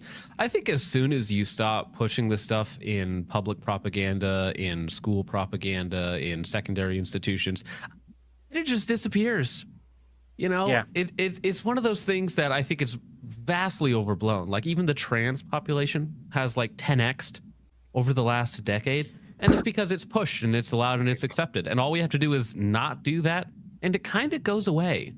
The gay stuff in the modern version of it, absolutely.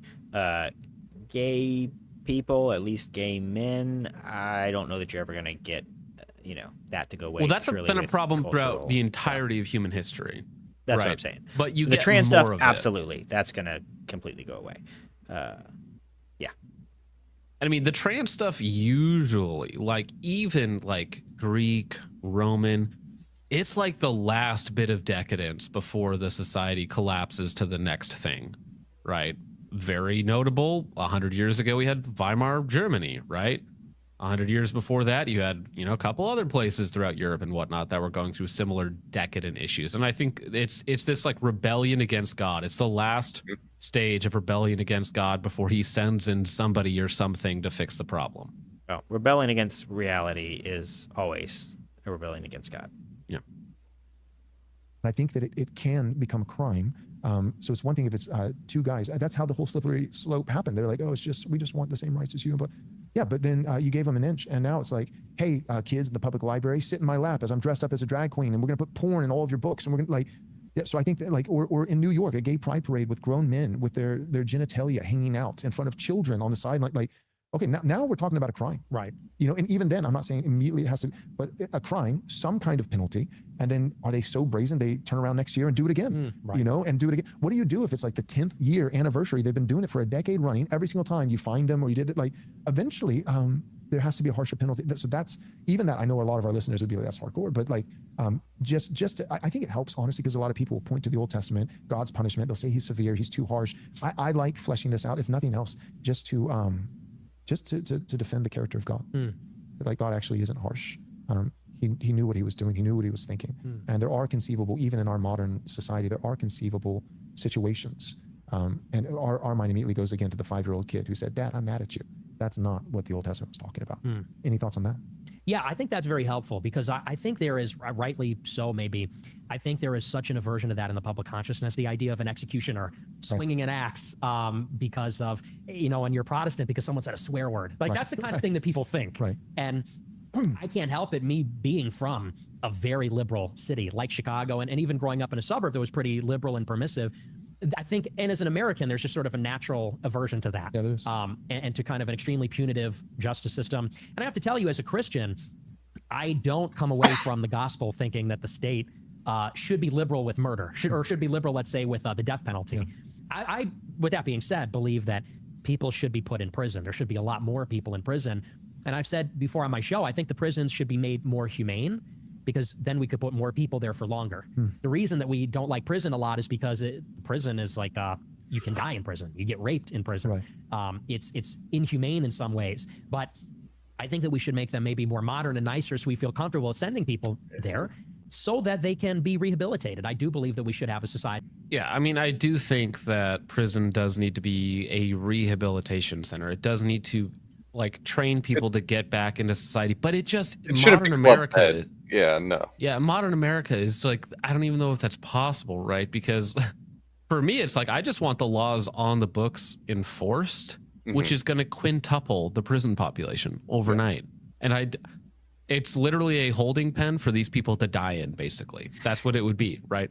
Because these people who have committed 14 to 72 different offenses and they're out walking around, it's like, oh yeah, in my worldview, you would just bear the judgment, the punishment for your actions and be in prison for the rest of your life, right? So I mean, yeah, rehabilitation sounds great, but to get to that point, we're gonna have to 10x the prison population. And don't we have one of the largest incarceration rates in the world already? So how do we go about handling that influence already? That's a good question. U.S. incarceration rate. I'm actually curious about this. It's one of the highest in the world, I believe. 541 per 100,000. So, I mean, I wonder U.S. incarceration rate versus the world. Let's see here.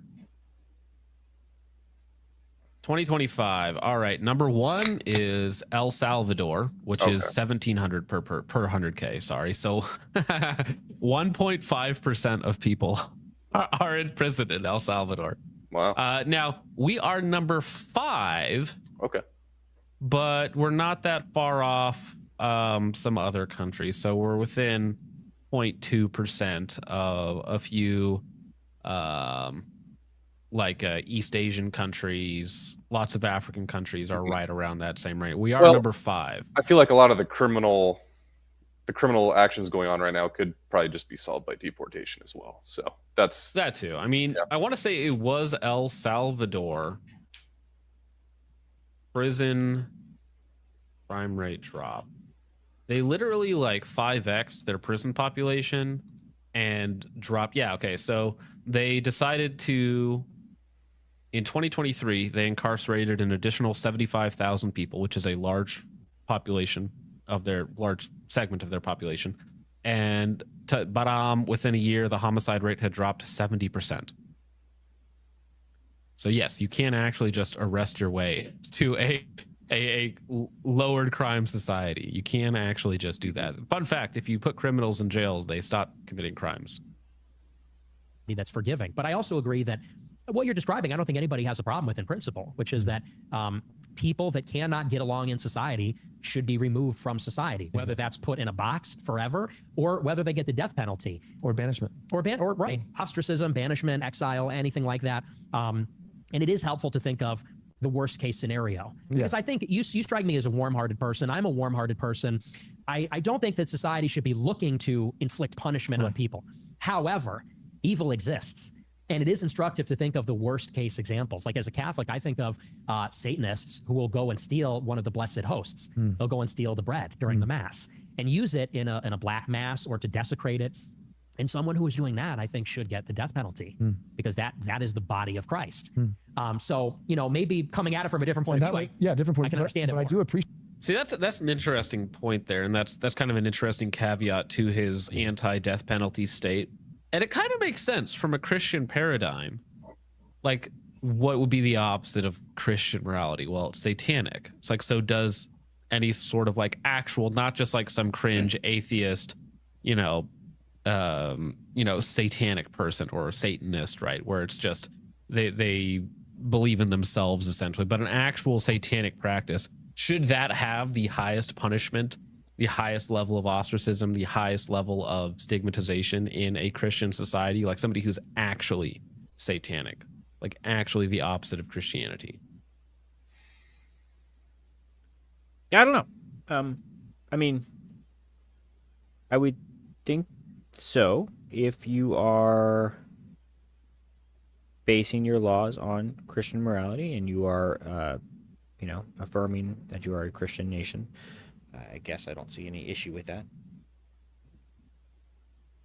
Well, right, but I think this is where being a Protestant nation, from a Protestant perspective, you got to balance it with the some amount of. I mean, obviously, we being Protestant, we have leeway because we were persecuted religiously, but you can have standards. A society can have standards, and if you are a Christian nation saying that Satanism is not tolerated here, or even Islam is not tolerated here, maybe, then both and you can do that, right? Yeah, I think that you're allowed to do that.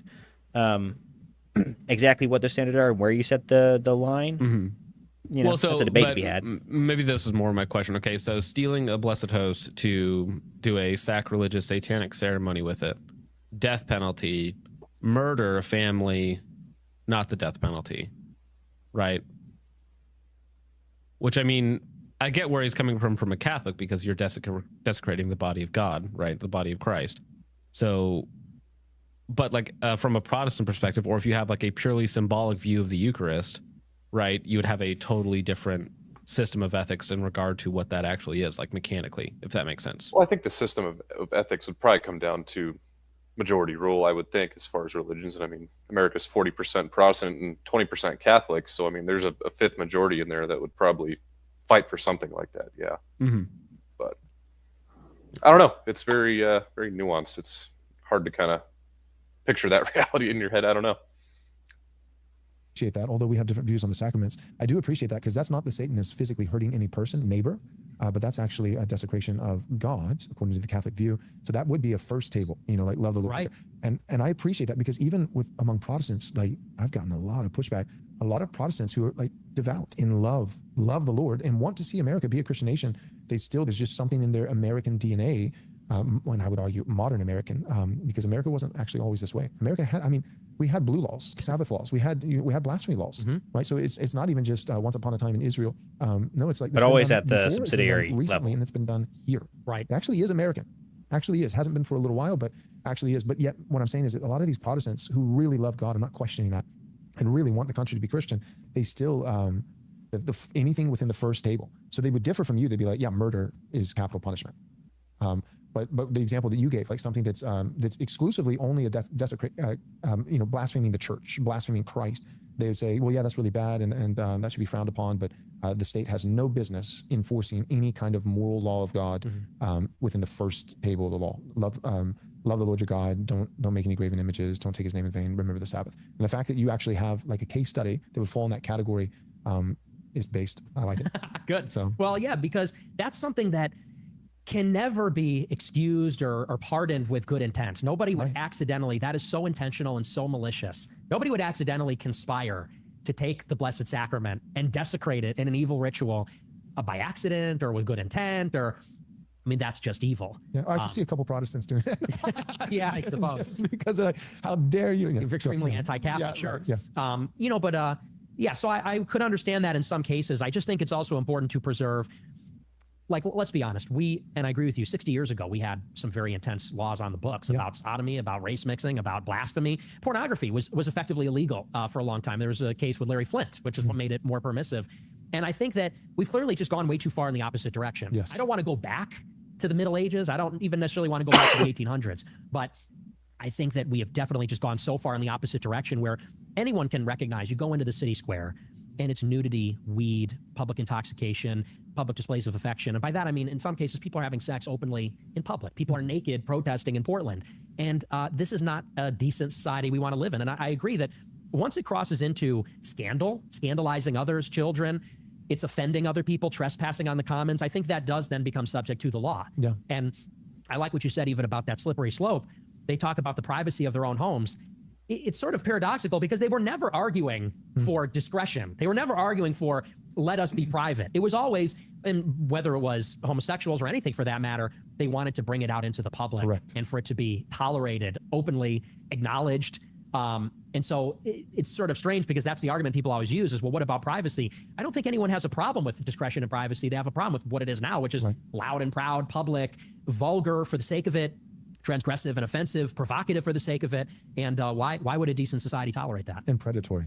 Yes. With children. Yeah, malevolent. Yeah, I agree. Last thing that I would do, like, as you know, I would absolutely call myself a Christian nationalist, and I helped, with a group of guys in writing a statement on Christian nationalism a few years back. Last thing that I would do, there's a million things, but big macro picture. So legislation, laws, we've talked about that. I think, one of the not so rare, sadly, founders, L's, is I think they should have more explicitly named the Lord Jesus Christ. And so I actually like the Constitution. I don't think that we can, I'm not hopeful that we can get back to it. That'd be great to just Constitution even harder, but it just hasn't been working out for us for quite a while. I don't think we're going to be able to just vote our way out of it. I think if history, is any bearing, I think something else is going to happen. But I do like the Constitution. I think you would have to get back to authorial intent with the First Amendment and those kinds of things, like Congress shall make no religion. So Congress at a federal level, no, I don't think that the state can come and say, we're going to have a national church and it's going to be this particular stream. It's going to be Episcopalian, and all the Presbyterians and all the Catholics and all the Baptists are going to be punished. I think that's un-American. And I think that was probably included in How about in the just realm the of Baptists? of the founders. But what was probably not their authorial intent, that they weren't thinking about at all. I don't think they could even conceive of like millions of Hindus. You know what I mean? Right. Millions of Muslims. When the First Amendment was written, I don't think they were saying, we want to make sure that... Well, and I mean, that's really explicit. 1791, the immigration, or 1790, the Naturalization Act explicitly limited immigration to white men of good character. So, I mean, you could even say that even if it's not in the Bill of Rights or in the Constitution, like, it's pretty explicit within their other writings that they were not making a nation for all peoples.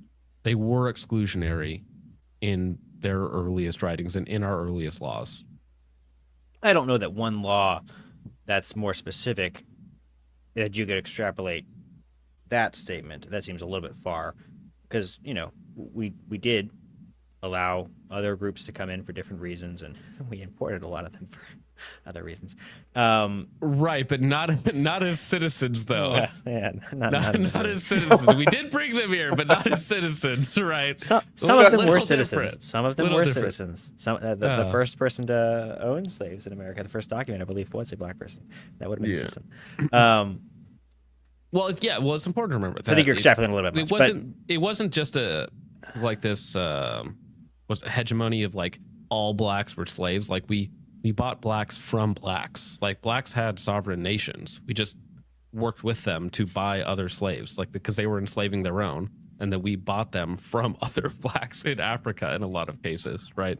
And we were a multicultural society from the get-go. It's just the amount of race mixing in general, just globally across the board, was not at the same level. Yes. So, I mean, for the time, it felt multicultural. They were like, we're all white, but you're Irish. This is so multicultural. Like, get those Irish guys. 1790 is different than multicultural in 2026, okay? That's a word concept fallacy that some liberal is going to say, well, we were always multicultural. And I'm like, all right, first off, back up, all right? We were like 97% until 1965, okay? Like, relax. But my point is that it felt just as multicultural back then to them as it does to us now. Like, me and living next to a black person would have been... that failed in the long run, James. That's how liberal they were back then. Yeah. The seeds of destruction were planted in this multicultural melting pot of French and Irish and Scottish and English and German. Yuck. So diverse. In Minnesota, an entire town could be overrun by Muslims, and they could set up, statues and have prayer sirens and calls to pray. If they knew that was going to happen, I think the First Amendment would look a little bit different. So when they say freedom of religion and those kinds of things, I think, I've read even some commentators on that, like early commentators. It was freedom in regards to various expressions of worship toward our common Lord. You know what I mean? Yes. That Catholics and Protestants want to kill each other. That Baptists and Presbyterians want. Reformed renegade, what do you even mean by this? I'm for a monarchy, but it's got to be some retard like Joel Osteen. What? I think he's parodying someone. He's got to be joking, or maybe he's just saying somebody so milk toast that everybody can get behind. Is that what he's saying? Right. Maybe that's it. Yeah. I don't know. That's wild take. Then dude. you're like Queen of England. Somebody else said something similar earlier, but it was Benny Hill instead of that guy's name. Yeah. Try to drown each other. I don't think it was so that millions of Muslims can live here and worship a sand demon. Right. I don't think that's what it was. So if we could get back to authorial intent, then I mostly like the Constitution. First 10 amendments are pretty good. Some of the latter ones I'd like to revisit. But last thing though is I do think like a preamble. I would love to see like the Nicene Creed adopted as a preamble to the Constitution, where we are. And I like creeds. I like confessions. No, we can't get David E. Taylor because he's in prison still, right? Is he still in prison? He was a black guy that we covered. Oh yeah, for sure. He's got to be, right? There's no way he's out right now. Let's hope. Because he was arrested in August for forced labor and kidnapping and his whole scheme. So, but he is black, John. Well, this is the question, though. They tend to get off pretty easy. How drunk are you? That's going to be how I interpret that statement. Not very surprisingly at this point. But this is the funny thing. So he's like, I think half, because the black community is very specific about who they view as black. Like to me and you, yeah, they're black. But does the black community accept David E. Taylor? Or like, because the black people don't even really like American Africans don't even really like Somalians all that much. I don't know. Right. I'm pretty sure I was getting my hair cut before we covered it on the stream, and I'm pretty sure the person that the black, rather rotund lady was cutting my hair she was watching David E. Taylor, because I remember asking her, and I think she said Apostle, and I don't remember the name, but I'm pretty sure she started with Apostle. Well, so it's either Apostle David E. Taylor or there's Captain Tazariak, who's the big black Hebrew Israelite guy. He's the biggest one right now. He's the top apologetic. But then, if it's Apostle, I'm pretty sure it's just David E. Taylor. It's got to be David E. Taylor, right? Yeah, got to be. So at least sample size of 1. Yeah. Well, I mean, he has an audience, yeah, for sure. I mean, where do you think he got all his money from? His mansions, dude, not just slave labor. Oh, it is kind of ironic that it's a black man running a slave camp in America in modern day. It's a little ironic. Like creedal because it's more encompassing. A creed is precisely specific enough to where no non-Christian can affirm it, but also intentionally general enough to where the Christians don't turn on each other. Right. Like you like the Nicene Creed. I do. I like the Nicene Creed. So that seems like a good, like right before we get to the Constitution, let's start with that. Name the Lord Jesus Christ. With or without the first 10 filioque. amendments and the actual authorial intent. Well, this is easy here, right? Because you have I know between these two, Catholic but and I'm just- Protestant, yeah.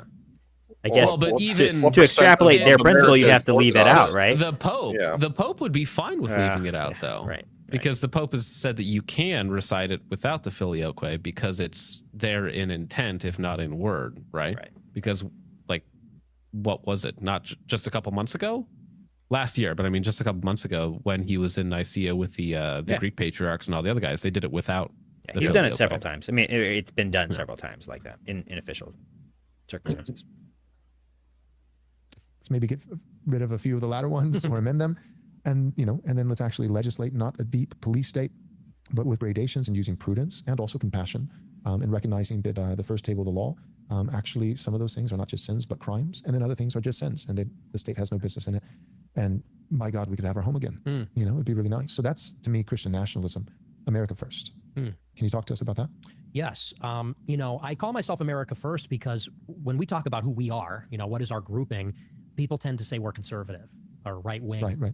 And I heard that my whole life. And I always identified as a conservative or libertarian or right wing or something. And these are terms that increasingly don't really have meaning. What actually does that mean? And people have to ask themselves, what is a conservative? Because now we're being told it's conservative to be a religious pluralist in favor of multiracialism. So posit. It's like, so what? I mean, I still refer to myself as a conservative. I'm totally fine with that moniker. And to me, what I'm conserving is the vision of the founders. Again, you can criticize the founders and be anti-founders, but I am just pro the American experiment and the vision of the founders. That is what I'm trying to conserve. So the Constitution, a number of things, and we can amend certain things, but the overall principles and vision, I think they were on the right track. That is where my party affiliations lie, and that's what I mean by conservative. Yeah, so the reason why I wouldn't call myself a conservative is not because of that ideal of conserving the intent is bad by any means, but everybody else who calls themselves conservatives or that movement writ large has failed to conserve anything. Really, it's like what does the average conservative politician fight for? A million H-1Bs to replace the native-born population and ruin housing prices and schools and healthcare for everyone. It's like not really interested in being lumped in with other conservatives who have failed to conserve. I get in isolation or in ideal conserving the intent of the founding fathers, if that's what you want to identify yourself as, totally fine and valid. I just don't want to be lumped in with all of the other people masquerading as conservatives while, it's like at, what was the last conservative group meeting last year? There was a big not CPAC, it's one of those big end of year events that they have together. And it's like, we have our trans panel and we have our gay panel and we have, our inclusive voices of the American conservative panel. I mean, conservative is also a brand and brands do stupid things. And so that's why I'm like, I don't really want to be associated with those people, right? So that's why I would, if somebody called me conservative, they could make an argument for what I'm trying to conserve, but I wouldn't brand myself as that thing, right? So I just say generically right wing because that's where I would put I think that's simple enough. What actually, people ask, are we even conserving or serious about conserving? And then people get to something like, well, being a conservative is being a liberal. It's being a right liberal, a classical liberal. Right. It's like, okay, so is conservatism even a tangible thing? And I look at myself in the context of what has happened in the past 30 years, which is globalization. And globalization of the government with the supranational institutions like the IMF, the World Bank, the United Nations, these institutions that sit on top of our government, as well as the influence of foreign interests, multinational corporations, foreign intelligence agencies. the globalization of the population with open borders, immigrants pouring in. And this is even to your point about the intention of the Constitution. Was it intended for there to be millions of Indians, Chinese, and foreigners here?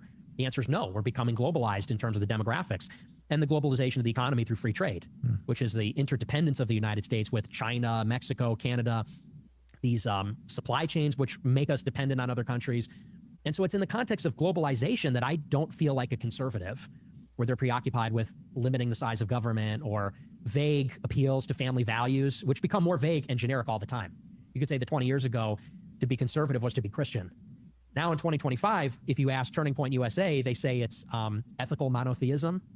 They have to say that to accommodate Jews, Muslims, Hindus. That's terrible. Right? What are you conserving? Well, that's what I hate when they make up these nonsense terms. Well, I gotta hear that again. Which become more vague and generic all the time. You could say that 20 years ago, to be conservative was to be Christian. Now in 2025, if you ask Turning Point USA, they say it's ethical monotheism.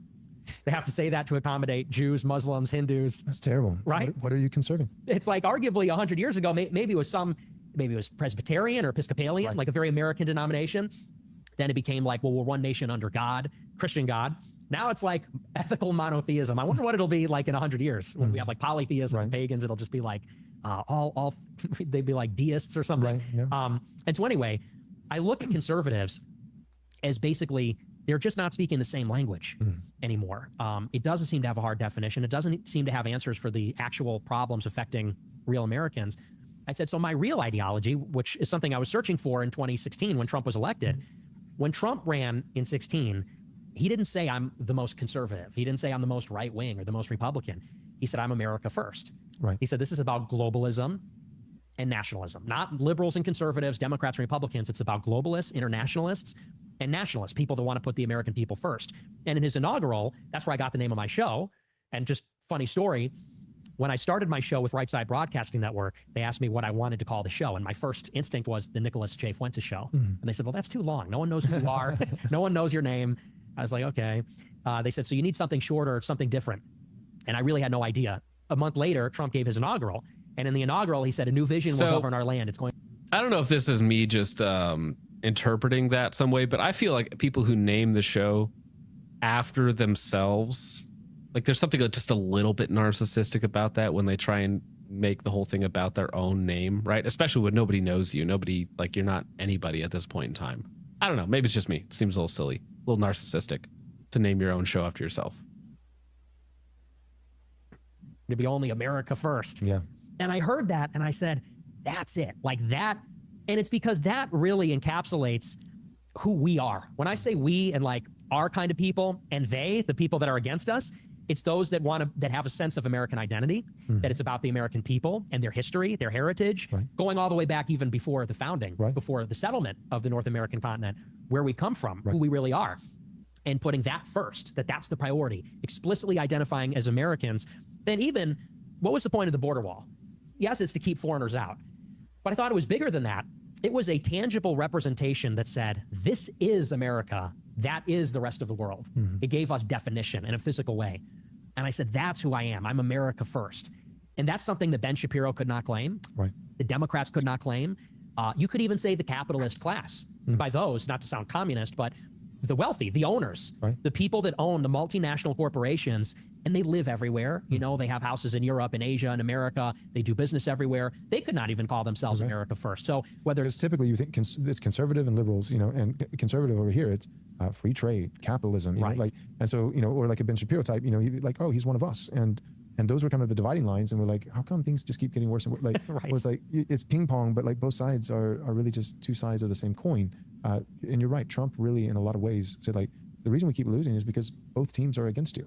Both teams. Like that's not the paradigm, liberal conservative. The paradigm is the world or us. You know, and I think you saw that early and hopped on it, and that's kind of been your legacy for the last 10 years. Yes. Well, that's how I position myself, because I look at someone like a Charles Koch, let's say, and say he's not America first. If you're in favor of like ultimate deregulation, ultimate neoliberalism, free trade, the rest of it, you're not really on my team, even if you're in favor of capitalism broadly or traditional values or something like that.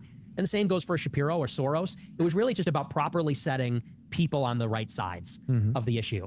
And so for 10 years, I've been creating this space where I didn't, and what's interesting, which I don't talk about too much anymore, but this is very relevant in 2017, is it seemed that there was no faction or no space for somebody that I would call a true alternative to the right wing.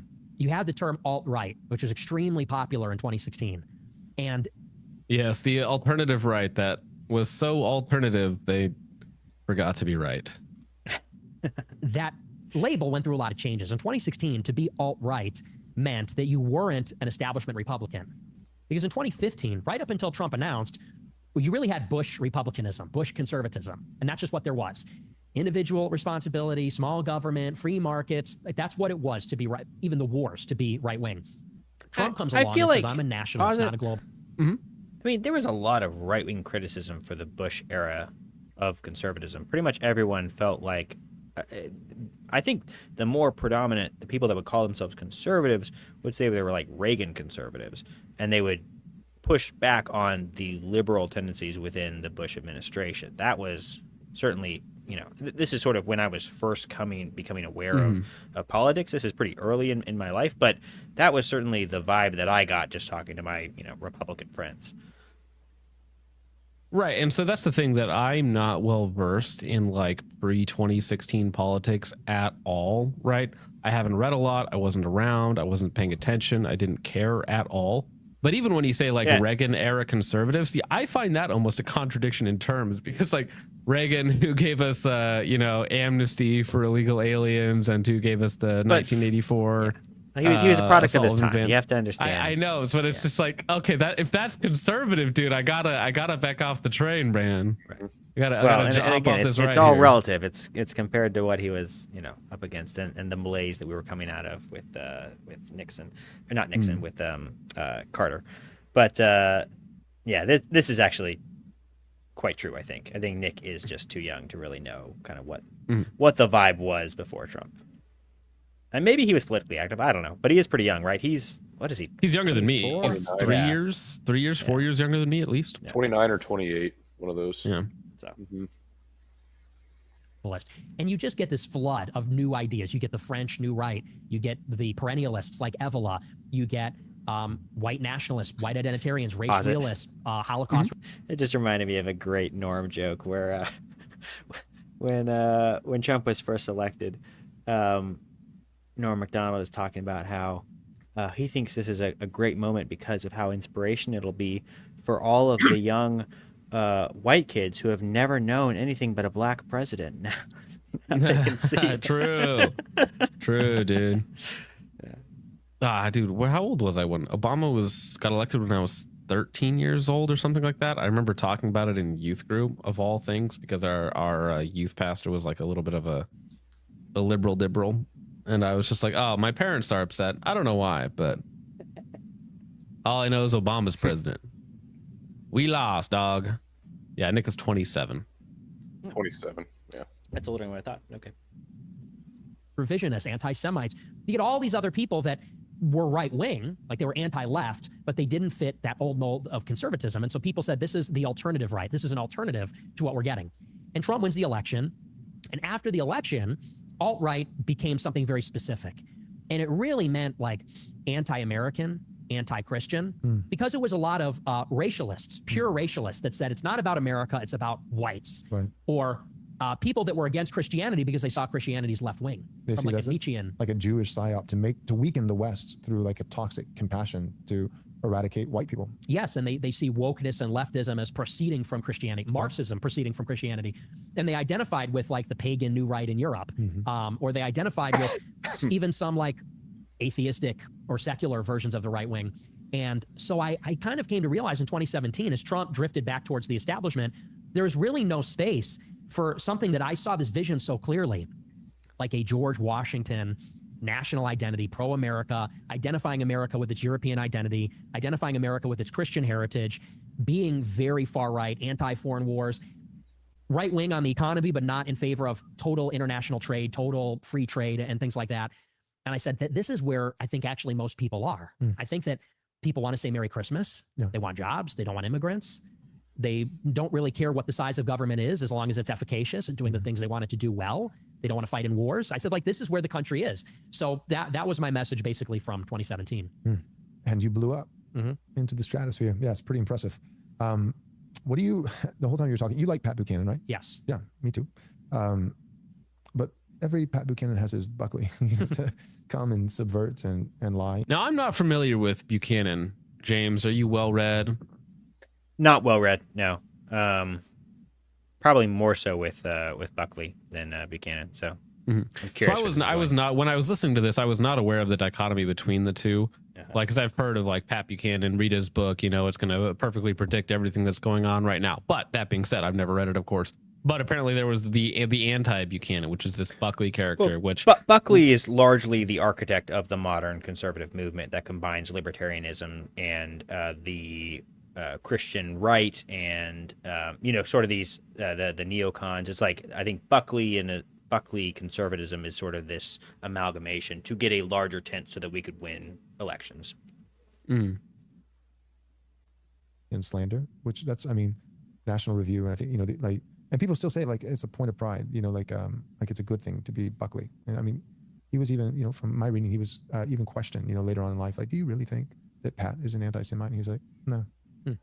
He's like, just publicly slandered him for, forever, and totally just, worked and subverted and took him out of the game just because he disagreed with me.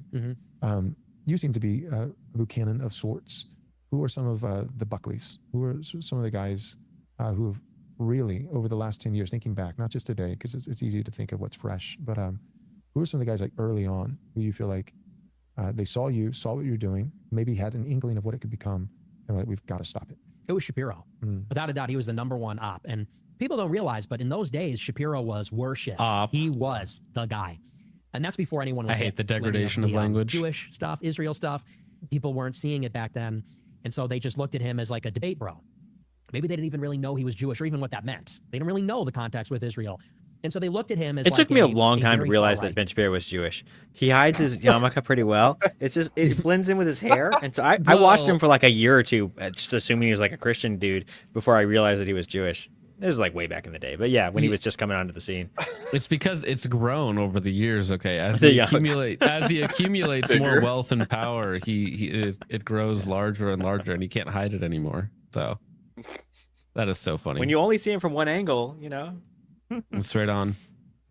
Yeah, and you don't realize how short he is, but he also doesn't have like all of the stereotypical like Jewish phenotypes. Right. Other than the nasally voice. Can't get away from that, bro. Debate bro, who was a no-hold-barred debater. Like when he went on Piers Morgan and debated about gun control, or when he went on college campuses and owned the liberals, they saw him as like as fashy, like a fashy-based young debate guy. And Shapiro, of course, was a never-Trumper. And that is because he recognized what Trump was and like the potential of what Trumpism could become. Because when you say America first, it is basically the inverse of that is like not Israel first. Right. Because it's like, well, why would you need to declare America first? Who is coming before America? Well, some people might say the UN. Some boomers might say that. But the real people know who comes first when we talk about the war in Iraq. Who was put first there? And some of these other things. Now, Trump, he meant the whole international system. He meant like South Korea, Germany, because we had troops deployed there.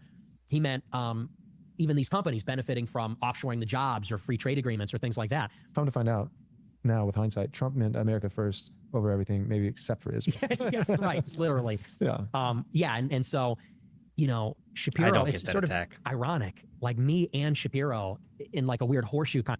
Well, I mean, you could say like, why did we bomb Iran? Like in that one mission, it seems totally in our interest to me. I don't understand. I mean, he's trying to reshape the geopolitical atmosphere, including in the Middle East. Like this is Trump doctrine. I mean, well, this is American doctrine, yeah. But I mean, you could say how many billions of dollars have we given to Israel over the last like 20 years, which obviously isn't a Trump thing. Still right? a pretty it's small just an American thing. I mean, overall, as an investment, Israel gets off really well with it, but in the end, the idea is that we have an ally in the Middle East, and we have a bunch of adversaries in the Middle East, and propping up this one ally and making them changing from what was the Obama doctrine of having Iran be sort of the police state in the Middle East to which Iran is extremely anti-America, to Israel, which I know people debate this, but Israel is, it's much closer to our ally than Iran is. Having them be the police state in the Middle East and have them be the center of power in the Middle East is advantageous to the U.S. That's the argument. You can disagree with the argument, but I don't understand the Trump is beholden to Netanyahu line of attack. That just seems completely like a one data point reading of the situation. I think the definition of ally needs to be inspected there a little bit closer, right? But I mean, yeah, that is the normal talking points, is that they're our guy in the region, even though they seem to be causing most of the trouble within the region. Now, I know Iran has gone through some interesting times, and maybe you could say that even they're maybe justified in some of their hatred of America for what we've done to the region, destabilizing basically all I feel no need of to their justify neighbors. Iran. That's fine. But I mean, even like Egypt, like we send Egypt X amount of billions of dollars a year so that they do not engage with, I think it's Egypt and Jordan, so that they do not engage with Israel in any way, shape, or form. So it's like we're paying off the people that we're not or haven't destabilized to keep the region in check. And I just don't see what benefit we're getting from it. All right. Because, I mean, yeah, you could make an argument that it's a small part of our national waste because, listen, like we waste umpteen $1 trillion a year, whatever it is, right? So it's not that big of an expenditure. But it just seems to, for a region so small and so mostly unimportant to us, other than the fact that they stole nuclear secrets in the 1950s, and then JFK wanted to investigate their nuclear facilities and then randomly died afterwards. I mean, other than the fact that they're a nuclear power, and so we kind of have to monitor it from that perspective. So if you're going to use the nuclear argument that, well, they're a nuclear power in the region, we need to make sure that they don't use that option, so we have to support them. And then we want to make sure that Iran doesn't. I'm not really debating the merits. More what I'm saying, I'm debating the intent and the assumed intent, where I think that there is a pretty clear case to be made for the U.S. partnership with Israel. You could say that it's gone too far, but in general, the partnership and geopolitics, there's so many ways to do geopolitics incorrectly that you can absolutely critique any doctrine and any version of events as they play out. But what Nick and Webben are both agreeing on is that Trump is more pro-Israel than he is pro-America, and that just seems like a complete projection, or not. Projection is not the right term, but it's just assuming so much from so little data. It's just jumping the shark.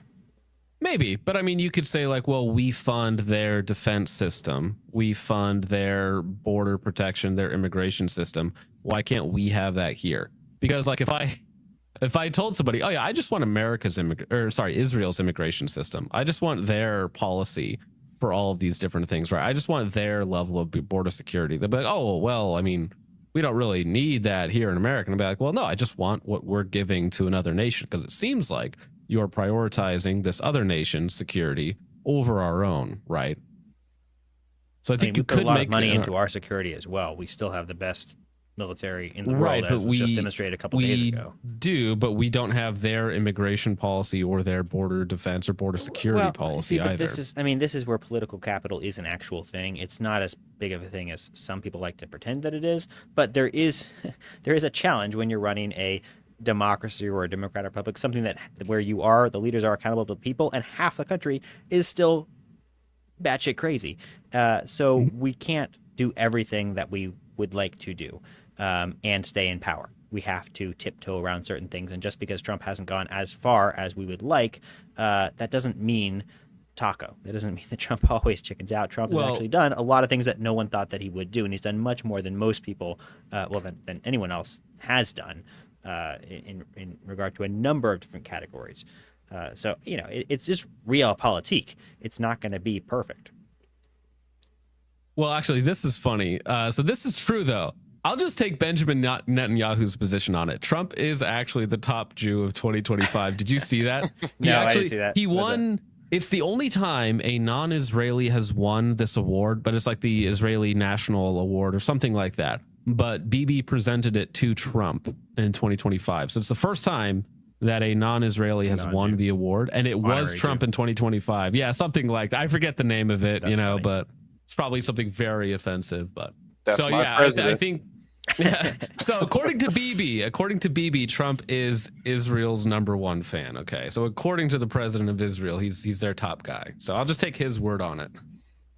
I just think you guys don't know how great we have it, or losing percent. I'm not talking to you guys necessarily, but just the whole like anti-Trump ethos. It's like, do you remember how bad it was under Obama? Like, it is nice to have a president who actually talks about liking the country and occasionally goes and, bombs Venezuela and just does things out of the blue that we wouldn't expect, that ultimately I think are great for our security and for our country. It's like, I think we're going to totally miss this when it's gone.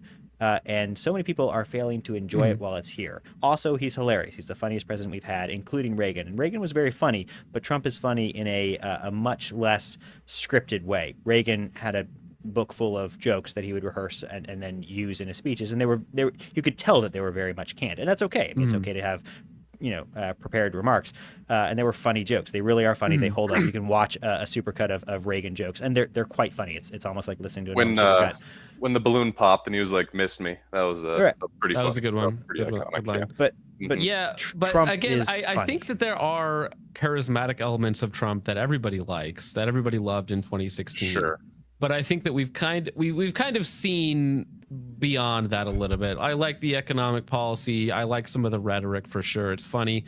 Then there's also the thing in the back of my mind where it's like, you might be a pedophile. I don't know. It's possible, dude. So I'm just like, that one either, dude. As much as it comes down to files, Trump is a compulsive the Democrats had liar. Yeah, Trump definitely has sex issues, but Trump, look, if it was there, it would have come out by now. This man has had every aspect of his life. It's possible, okay, but so he has, he claimed to never have handwritten letters to people, ridiculous. Right? Do you remember this? This is something so stupid to lie about. He complained like, "Oh, this is totally fake. I've never written handwritten letters ever." And it turns out that no, like he actually does this every year. Yes, every he's year hyperbolic for charity, in everything he does he says. This. And it's like, it's I never knew Jeffrey. Bullshitting. I never knew Jeffrey. And then it's like, well, there's actually like hundreds of photos of you two together with women and alcohol and other things. So I'm just like, I just don't know. Okay. All I'm saying is like, I don't have to defend the guy. Okay. I think he's funny. I think the rhetoric is good. I think he's obviously very charismatic.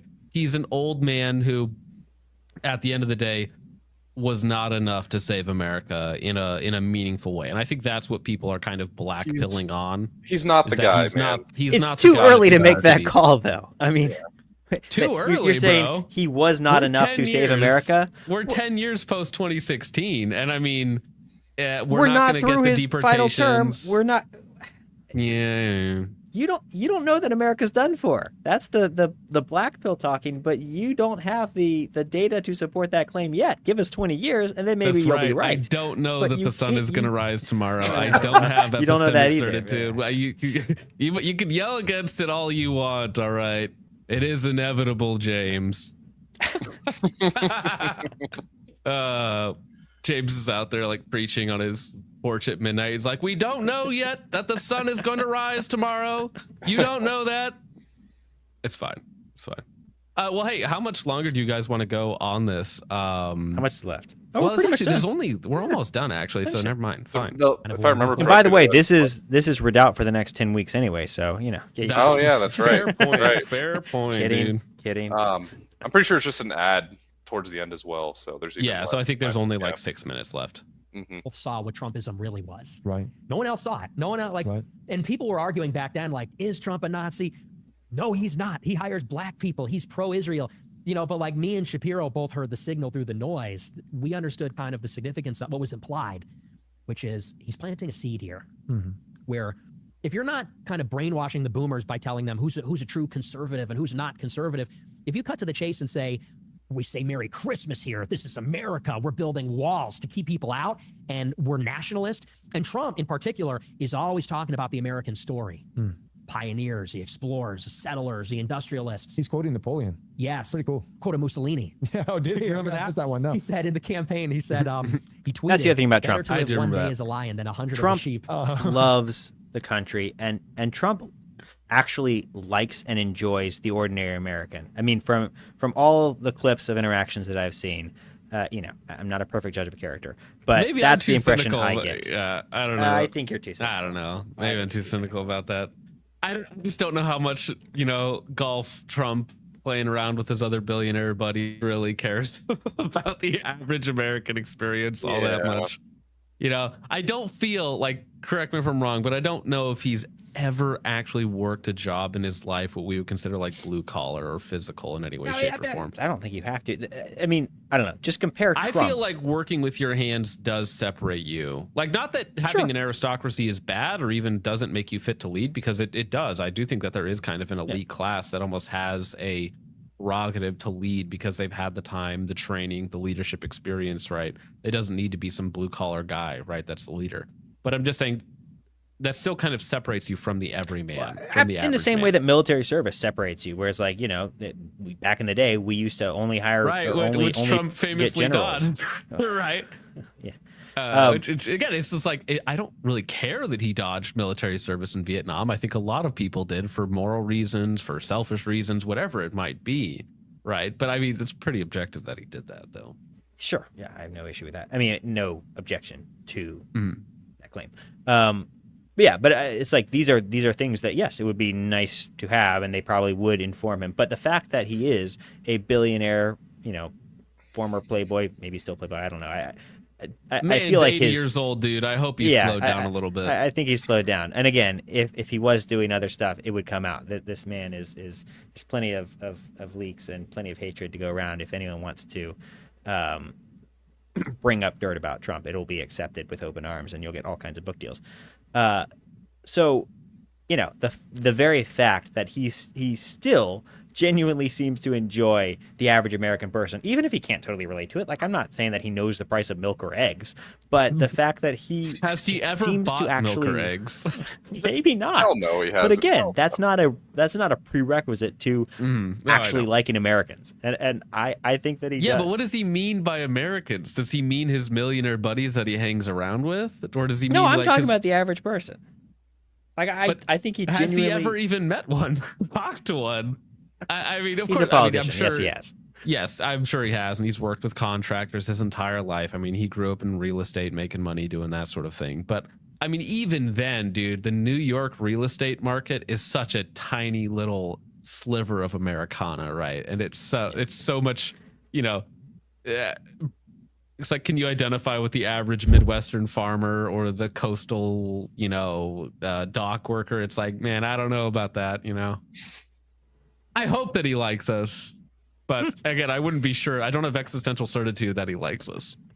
I'm not making a claim like, oh, Trump likes me. Like, oh man, no, please, Trump Daddy, likes please. me specifically. Oh no. Yeah, you guys don't know it, but that cigar is actually pure hopium that James is on right now. Yep.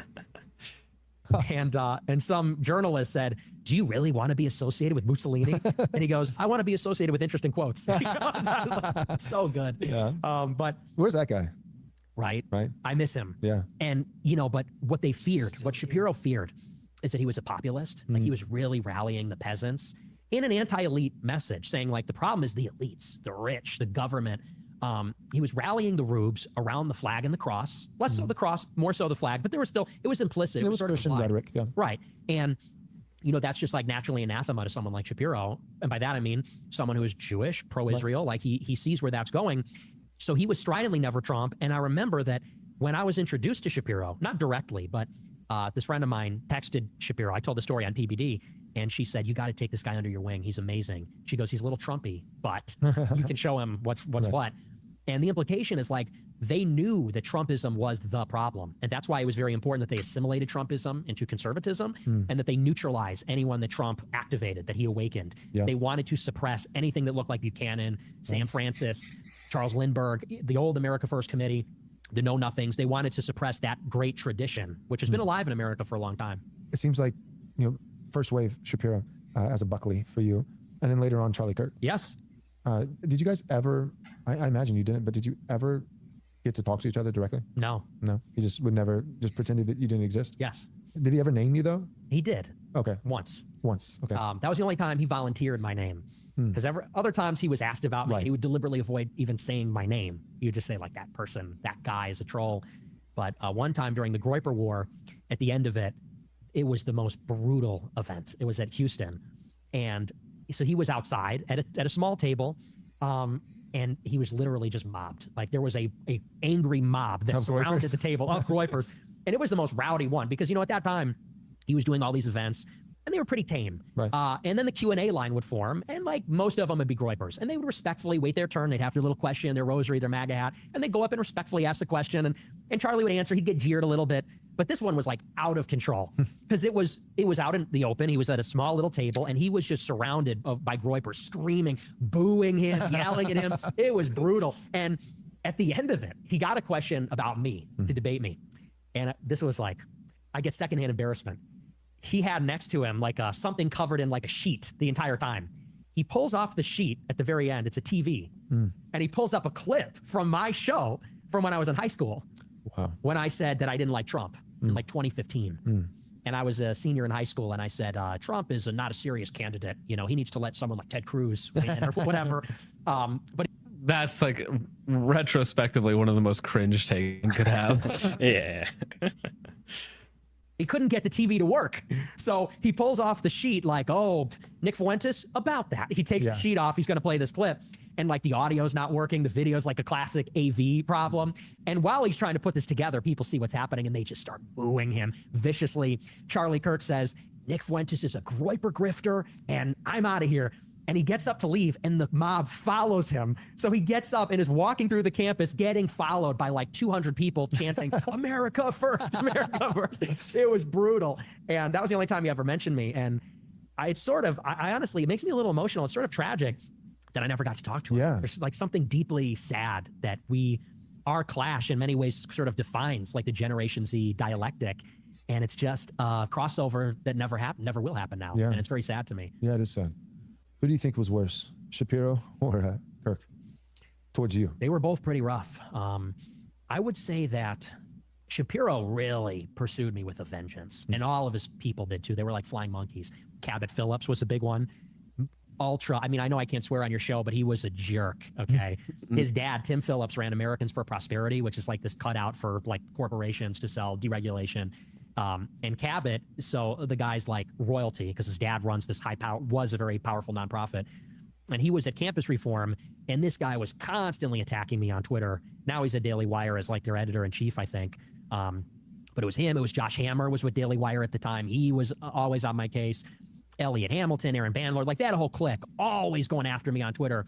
But Charlie was pretty brutal too, because they put together like a highlight reel of all the clips compiled by Media Matters on Twitter. Benny Johnson did, who worked at Turning Point, and said, here's Nick denying the Holocaust. Here's him saying he hates women. Here's him saying something racist about black people. And they were like inquisitors, looking for Groypers and Turning Point, firing them wherever they could find them, firing people for being in a photo with me. Wow. So they really blackballed me hard. They all did. But did you have momentum at that point? Or or they could just see them? Sorry, is this a rule that I don't know about suit wearing? No brown shoes with gray suits? No, it's been a classic for at least 12 years. It's not a problem. Okay, I don't know. Brown and blue, brown and gray. There's no issue with that. Yeah, they go fine together. I was gonna say it looks fine. What are you guys talking about, bro? As long as your belt matches your shoes, you're good. Exactly. As long as your belt matches your shoes. What you would become.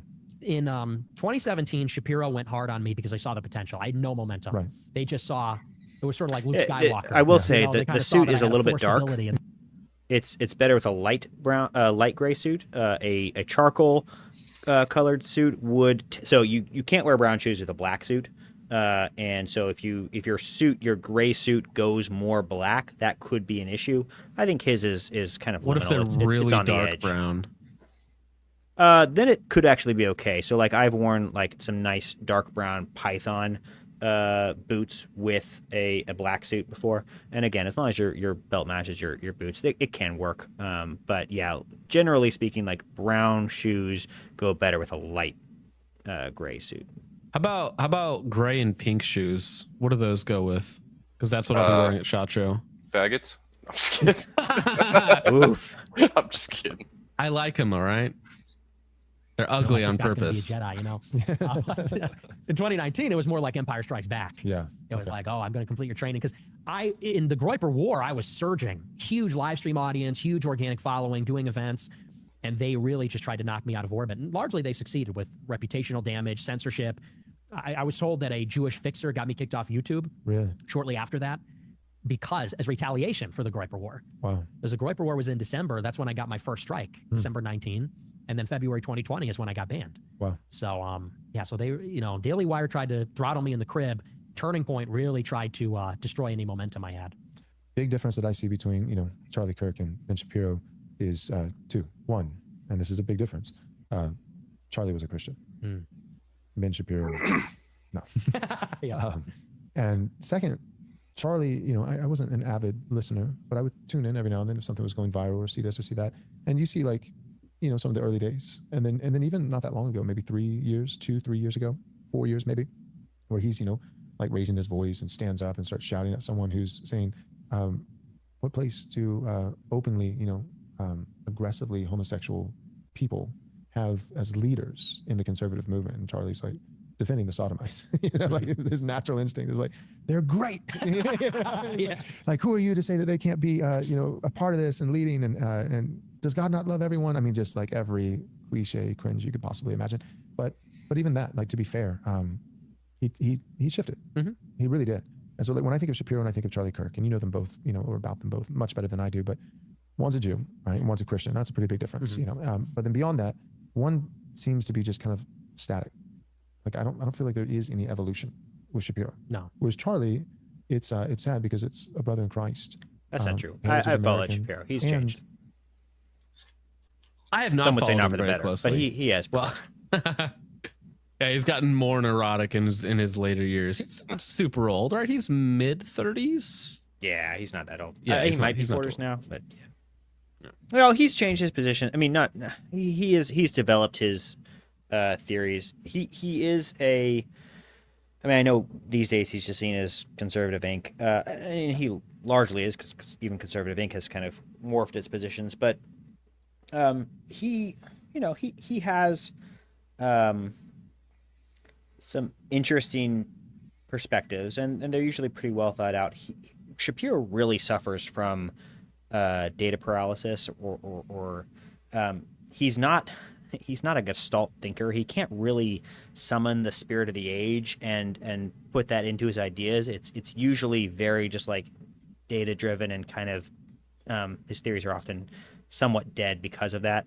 But even that's one of the ways that he has matured and developed, where he starts to sort of incorporate a little bit more nuance, a little bit more, I don't know, just less rigid thinking. But I don't know. He still is rather wooden compared to the commentators that I tend to like. But he has his he can be helpful for anytime there's sort of a legal battle going on in Congress or something. I do tend to appreciate his takes, because he's usually a little bit more serious than some of the other guys. Very legal-minded, you could say. Very lawyer-minded, yeah. Yes. It's almost like they're born with that. Yeah, somehow.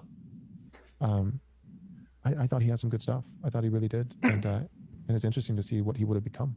Who knows where he would have landed. I think eventually you guys would have gotten that debate. I think so. I think you would have. Especially, here's the thing, I don't think 10 years from now. I think that debate could have happened in 2026. Yeah. Like next year. It's kind of crazy to think.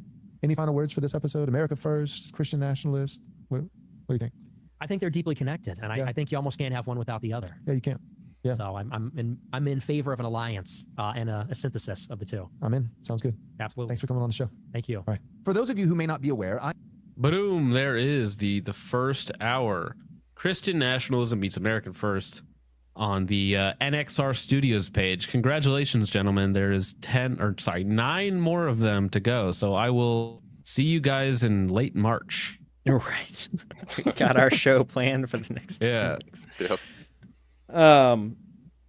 No, we might jump back in if they have anything interesting to say in the future. If they have, I'm sure they'll get into more specific topics. If they, I don't know how they're going to fill that much time. Like, I don't know what is. I think that's easy. I think if you make it really like set topics, I think you could, because you could even like do Protestant versus Catholicism. Sure. You could do foreign policy. You could do, all sorts of like, we could all talk for an hour about 10 different topics if it was specific enough. I mean, we literally do that every week on this show, and I do it like 4 times a week. So yeah, I don't think it's that hard to do. We did 3 hours on their 1 hour, so I think they can get it done.